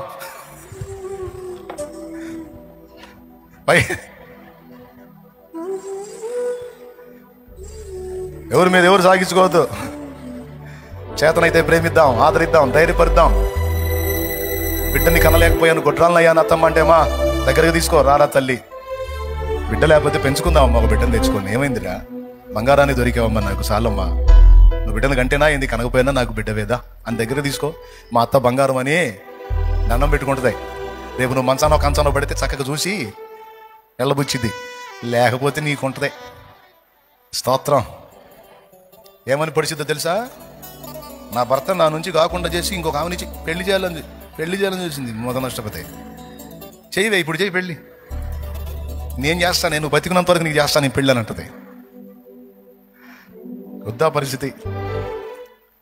సరి చేసుకుందాం, దిద్దుకుందాం. ఎవరో ఏదో అన్నారని కృంగిపోయి కుమిలిపోయింది ఆశపడద్దు. నువ్వు దేవునికి కావాలి. నా దేవునికి నువ్వెంతో శ్రేష్టమైన వాడివి, శ్రేష్టమైన దానివి. ఆయనకి తెలియకుండా నీ జీవితంలో ఏదీ జరగట్లేదు. జరుగుతున్నవన్నీ నా ప్రభువుకి తెలిసి అనుమతించబడుతున్నాయి. అవన్నీ నీకు వన్నె తెచ్చేవే కానీ నిన్ను నష్టపుచ్చేవి కాదు. నా ప్రభు పనికి యోగ్యమైన పాత్రగా ఇక్కడ నిన్ను వాడుకోవడానికి, అలాగే నిత్యత్వంలో దైవము అనే అంతస్తుకు నిన్ను చేర్చడానికి కూడా ఇక్కడి శ్రమలు ఉపయోగపడతాయి. కాబట్టి గుర్తుపెట్టుకొని ధైర్యం తెచ్చుకొని ప్రభువులో ధైర్యంగా ముందుకు కొనసాగు. ఆయన శ్రేష్ఠుడు. ఆయన బిడ్డగా నువ్వు నేను మనం కూడా శ్రేష్ఠులం. ఏమంటారు? శ్రేష్ఠులం. నా ఊపిరైంది నీ శ్వాసని, నిత్యము నీకెప్పుడు నా ధ్యాసని. ఎప్పుడు నా ఆలోచన నీకు ఏసయ్యా? అవునమ్మా, ఎనీ టైం నీ ఆలోచన. నా ఊపిరైంది నీ శ్వాసని, నిత్యము నీకెప్పుడు నా ధ్యాసని. నీ ప్రాణమిచ్చింది నా కొరకని, నీలాంటి ప్రేమికుడు ఇలా లేడని. చావైనా బ్రతుకైనా, మేలైనా కీడైనా, నీతోనే నా పయనము. నీ ప్రేమ ప్రాకారము. యేసయ్య నీ పొందు నా భాగ్యము. నీతోనే అనుబంధం, నీలోనే ఆనందం, నీ ప్రేమ ప్రాకారము. యేసయ్య కావాలి నీ స్నేహము. ఎవరున్నా లేకున్నా ఏమైనా కాకున్నా నీతోనే నా పయనము. నీ ప్రేమ ప్రాకారము. యేసయ్య నీ పొందు నా భాగ్యము. నీ ప్రేమ ప్రాకారము. యేసయ్య నీ పొందు నా భాగ్యము. నీతోని అనుబంధం, నీలోని ఆనందం, నీ ప్రేమ ప్రాకారము. యేసయ్య కావాలి. దేవునికి స్తోత్రం. 1:50 దాటింది. కళ్ళు మూసుకోండి, ప్రార్థన చేస్తా అంటే ఇంకా 2 కాలేదని చెబుతున్నా. పరిశుద్ధుడైన మా తండ్రి, ప్రేమ స్వరూపేక దేవానికి స్తోత్రం. మా బిడ్డలందరికీ ఈరోజు వర్తమానం ద్వారా మేమెంత శ్రేష్టమైన వారం, నీవెంత శ్రేష్ఠుడవో, మాకెంత శ్రేష్టమైన ఆధిక్యతను ఇవ్వాలని ఆశపడుతున్నావు. అనేక సంగతులు మాకు నేర్పినందుకు నీకు వందనాలు. అనేక విషయాలు మాకు చూపించినందుకు స్తోత్రాలు. మా బిడ్డలందరూ ఈ విషయాలు గ్రహించిన వారే ధైర్యం తెచ్చుకొని విశ్వాస యాత్రలో ఎదురవుతున్న పోరాటాల్లో ధైర్యంగా ముందుకు సాగే కృప మాకందరికీ దయచేయి. ఎంత చెట్టుకు అంత గాలి అని ఏ స్థాయి వ్యక్తులకు తగిన శోధన ఆ స్థాయి వ్యక్తులకు ఉండనే ఉంది. అయితే అందరినీ ఆదరించి ధైర్యపరిచి వెన్నుతట్టి ముందుకు నడిపించే జీవం గల దేవుడవు నీవు మాకు తోడై ఉన్నావు. మేము కోల్పోయిన మా సహసేవకులు, వారికి ప్రతిగా నీవు అనేక మంది దైవజనులను లేపుతున్నందుకు స్తోత్రములు స్తోత్రములు స్తోత్రములు. వారిని కోల్పోయిన కుటుంబాలకు, సంఘాలకు ఆదరణ ఇస్తున్నందుకు, ధైర్యాన్ని ఇస్తున్నందుకు, రెట్టించిన ఉత్సాహంతో విశ్వాసంలో ముందుకు నడిపింపజేస్తున్నందుకు స్తోత్రాలు స్తోత్రాలు స్తోత్రాలు స్తోత్రాలు చెల్లిస్తున్నాం. ఇక ముందున్నటువంటి కార్యాల విషయంలో మాకు తోడై ఉండి నడిపిస్తున్నందుకు స్తోత్రాలు. విన్న మాటలు మా హృదయాల్లో భద్రంగా ముద్రించి మళ్ళీ మళ్ళీ జ్ఞాపకం చేసుకుని కృంగిన వారిని కూడా ధైర్యపరిచే లేవనెత్తే వాక్కు మా నోట ఉంచి మమ్మల్ని ప్రోత్సహించమని. నేనైతే చావను, సజీవుడనై ఉండి దేవుని కార్యములను వివరించేదను అని ధైర్యముగా ముందుకు సాగే కృప దయచేయండి. బుద్ధిహీనముగా తిరుగక మేము ఉండాల్సిన మెళకువలో మేము ఉండునట్లు మమ్మల్ని జాగ్రత్త చేయమని. చిన్నలు, పెద్దలు, వృద్ధులు, స్త్రీలు, పురుషులు, యవనులు, ఇక్కడ ఉన్నోళ్ళు, లైవ్లో ఉన్నోళ్ళు, వేలాదిగా లైవ్లో పాల్గొన్నోళ్ళు, ఇక్కడ ఉన్న దైవ జనులు మొత్తాన్ని కూడా జ్ఞాపకం చేసుకుని నీ కృపా కాపుదల భద్రతలో నన్ను మమ్మల్ని ఉంచమని వేడుకుంటున్నా. నీ బిడ్డలందరినీ కూడా నీ చేతులకి అప్పగిస్తూ విశ్వాసంతో వారు తెచ్చిన నూనె నీ శక్తితో నింపి వినియోగించి ప్రార్థించడం ద్వారా స్వస్థత చేకూర్చమని స్తుతి మహిమ ఘనత నీకే చెల్లిస్తూ యేసు నామములో ప్రార్థించి పొంది ఉన్నాము తండ్రి. ప్రార్థన విన్న దేవునికి స్తోత్రాలు చెప్దామా? స్వస్థపరుస్తున్న దేవునికి, విడిపిస్తున్న దేవునికి, ఆదరిస్తున్న దేవునికి, బంధకాలు తెంచుతున్న దేవునికి, మంత్ర ప్రయోగాలు నాశనం చేస్తున్న దేవునికి, కృప చూపుతున్న దేవునికి, ఆదరిస్తున్న దేవునికి, వెన్ను తడుతున్న దేవునికి, ఓ కర్తవ్యాన్ని బోధిస్తున్న దేవునికి, కార్యాలు జరిగిస్తున్న దేవునికి, అద్భుతాలు చేస్తున్న దేవునికి, ఆంధ్ర రాష్ట్రంలో ఉద్యమాన్ని రేపుతున్న దేవునికి స్తోత్రం స్తోత్రం స్తోత్రం చెప్పునా? స్తోత్రం చెప్పు. స్తోత్రం స్తోత్రం స్తోత్రం స్తోత్రం స్తోత్రం స్తోత్రం స్తోత్రం మనల్ని పరిశుద్ధాత్మతో నింపుతున్న దేవునికి స్తోత్రం స్తోత్రం స్తోత్రం స్తోత్రం స్తోత్రం స్తోత్రం. దినములలో ఇంకా గొప్ప పాత్రలను లేపి ఉజ్జీవ జ్వాల రగిలిస్తున్న నా దేవునికి స్తోత్రం స్తోత్రం స్తోత్రం స్తోత్రం స్తోత్రం స్తోత్రం స్తోత్రం. మత ఉన్మాదంతో నిండి దుర్మార్గాలకు ఒడిగడుతున్న దుర్మార్గుల ఆటలు కట్టిస్తూ వాళ్ళని అణచివేస్తున్న దేవునికి స్తోత్రం స్తోత్రం స్తోత్రం స్తోత్రం స్తోత్రం స్తోత్రం స్తోత్రం స్తోత్రం. ఎటెళ్ళినా ఎటొచ్చినా దైవజనులకు, విశ్వాసులకు, సేవకులకు, పరిచారకులకు, సేవకురాండ్రకు, పరిచారకురాండ్రకు అందరికీ తన కాపుదలను పెడుతూ తన భద్రతనిస్తున్న దేవునికి స్తోత్రం స్తోత్రం స్తోత్రం స్తోత్రం స్తోత్రం స్తోత్రం స్తోత్రం స్తోత్రం. మనందరినీ ఏ ప్రణాళికతో పిలిచాడో, ఏ ప్రణాళికతో రక్షించాడో, ఏ ప్రణాళికతో నిర్మించాడో ఆ ప్రణాళిక అంతా మన ద్వారా నెరవేరు పర్యంతం మనల్ని కాపాడుతున్న దేవునికి స్తోత్రం స్తోత్రం స్తోత్రం స్తోత్రం స్తోత్రం స్తోత్రం స్తోత్రం స్తోత్రం స్తోత్రం. ఆమేన్. మన తండ్రి అయిన దేవుని ప్రేమ, ఆయన ప్రియ కుమారుడు, మనందరి ప్రాణప్రియుడైన యేసయ్య శాశ్వత నిత్య కృప, పరిశుద్ధాత్మతోడి మనోహర దివ్య సహవాసం, సమాధానం, సమృద్ధి, జీవం సమకూడిన మనకు సకల పరిశుద్ధులకు సార్వత్రిక సంగమంతటికి సదాతోడే మనందరం నిత్యత్వంలో చేరు పర్యంతం మనల్ని నడిపించును గాక. ఆమేన్. హల్లెలూయా హల్లెలూయా హల్లెలూయా. ప్రభువుకి స్తోత్రాలు. మీ అందరికీ హృదయపూర్వక వందనాలు. ప్రార్థించండి. దైవజనులు కూడా చెప్తున్నా, జరుగుతున్న పరిణామాలు దృష్టిలో పెట్టుకొని వెళ్ళేటప్పుడు వచ్చేటప్పుడు మెళకుగా ఉండండి. మీరు సంచరించి సేవ చేసే ప్రదేశాల్లో చురుగ్గా ఉండండి. మీరుండే జాగ్రత్తల్లో మీరు ఉండాలి. విశ్వాసులకి, పరిచారకులకి, అందరికీ చెప్తున్నాను, బుద్ధిహీనంగా తిరగొద్దు, బుద్ధిహీనంగా ఉండొద్దు, శత్రువైన సాతానుకు ఛాన్స్ ఇవ్వద్దు. ప్రేయర్ చేసుకోండి, నా కోసం కూడా ప్రేయర్ చేయండి. మరి వరుసగా జర్నీలు ఉన్నాయి. రేపు ఎక్కడ చీరాల దగ్గర గణపవరం, అది బాపట్ల దగ్గర గణపవరం కదా. మొన్న చెప్తా ఫ్లోలో చీరాల అన్న, అందరూ చీరాలకు ఫోన్ చేస్తున్నారంట మందిరం ప్రతిష్ఠ ఎప్పుడని. కర్లపాలెం దగ్గర ఉన్నటువంటి గణపవరం, అక్కడ మందిర ప్రతిష్ఠ ఆరాధన రేపు. నిన్న కూకట్లపల్లిలో అయింది కదా, అంతకు ముందు రోజు దమ్మాలపాడులో అయింది కదా, రైట్. తర్వాత బుధవారం రోజు ఆత్మలు రక్షించబడ్డారు, విస్తారంగా ఆత్మలు రక్షించబడ్డారు. ఇచ్చిన పిలుపు అందుకొని చాలామంది వచ్చారు, రక్షించబడ్డారు. లెక్క ఫైనల్లో తెలుసుకుందాం. దేవునికి స్తోత్రం. సోమవారం రోజు సాయంత్రం పూట అచ్చంపేట, సత్తెనపల్లి లైన్లో, క్రోసూరు అచ్చంపేట, అదే సత్తెనపల్లి వైపు నుంచి వెళ్ళాలి, క్రోసూరు అచ్చంపేట, ఆ అచ్చంపేట టౌన్లో మరి సోమవారం సాయంత్రం కూటం ఉంటుంది. దానికోసం ప్రేయర్ చేస్తారని చెబుతున్నా అంతే. ఇంట్రెస్ట్ ఉంటే ఆ సమీప ప్రాంతాల్లో కలవచ్చటు. రేపేమో కర్లపాలెం దగ్గర గణపవరం మందిర ప్రతిష్టారాధన, ప్రేయర్లో పెట్టండి. ఆత్మలు రక్షింపబడతా ఉన్నారు. నిన్న కూడా మరి కూకట్లపల్లిలో అనేక మందికి బాప్టిజం ఇచ్చాం. ఎంతోమంది రక్షించబడతా ఉన్నారు వెళ్ళిన దగ్గరల్లా. ఆ దృష్టిలో పెట్టుకొని ప్రేయర్ చేయండి. రేపు దేవుడికి చెప్పి మీకు కూడా పార్ట్నర్షిప్ ఇప్పిస్తా, ప్రార్థన చేసిన వాళ్ళందరికీ. ఆయనే ఇస్తాడు, నేను చెప్పే అవసరం లేదు. జోక్గా నిజంగా నా పరిచయంలో మీకు కూడా వాటా వచ్చింది. ప్రేయర్ చేయండి. దేవునికి స్తోత్రం. హల్లెలూయా. ఈ లైవ్లో జూమ్లో ఉన్న వాళ్ళు కూడా ప్రేయర్ చేయండి. నా పరిచర్య నిమిత్తం, నేను సంచరించే ప్రదేశాల్లో దేవుని కాపుదల నిమిత్తం, ఆత్మ రక్షణ కోసం ప్రేయర్ చేయండి. మీకు కూడా వాటా ఉంటుంది నా దేవుడిచ్చే బహుమానంలో. God bless you. మీ అందరికి వందనాలు. ఈరోజు అందరి కోసం ప్రార్థన చేశా. ఇక మళ్ళీ నా చుట్టూ చుట్టయొద్దు. మళ్ళీ నేను వేరే ఊరు వెళ్ళేది ఉంది. అర్థం చేసుకొని సహకరించండి. చాలా పనులు ఉన్నాయి. మీకోసం, స్వస్థత కోసం, రుణాల నుంచి విముక్తి కోసం అన్ని విషయాలు చేశా. స్తోత్రాలు చెప్పారు మీరే. కాబట్టి మర్యాదగా తిని ఇంక పోండి. అందరికి వందనాలు, సెలవు. ఇంక నన్ను వదలండి. నేను చక్కబెట్టాల్సిన పనులు చాలా ఉన్నాయి. దేవుని పనులే. మళ్ళీ వేరే ఊరు వెళ్ళేది ఉంది. అర్థం చేసుకొని సహకరించండి. చాలా మంచి వాళ్ళు, నన్ను ఇసిగిచ్చరు. వందనాలు. దైవాశీస్సులు. సెలవు.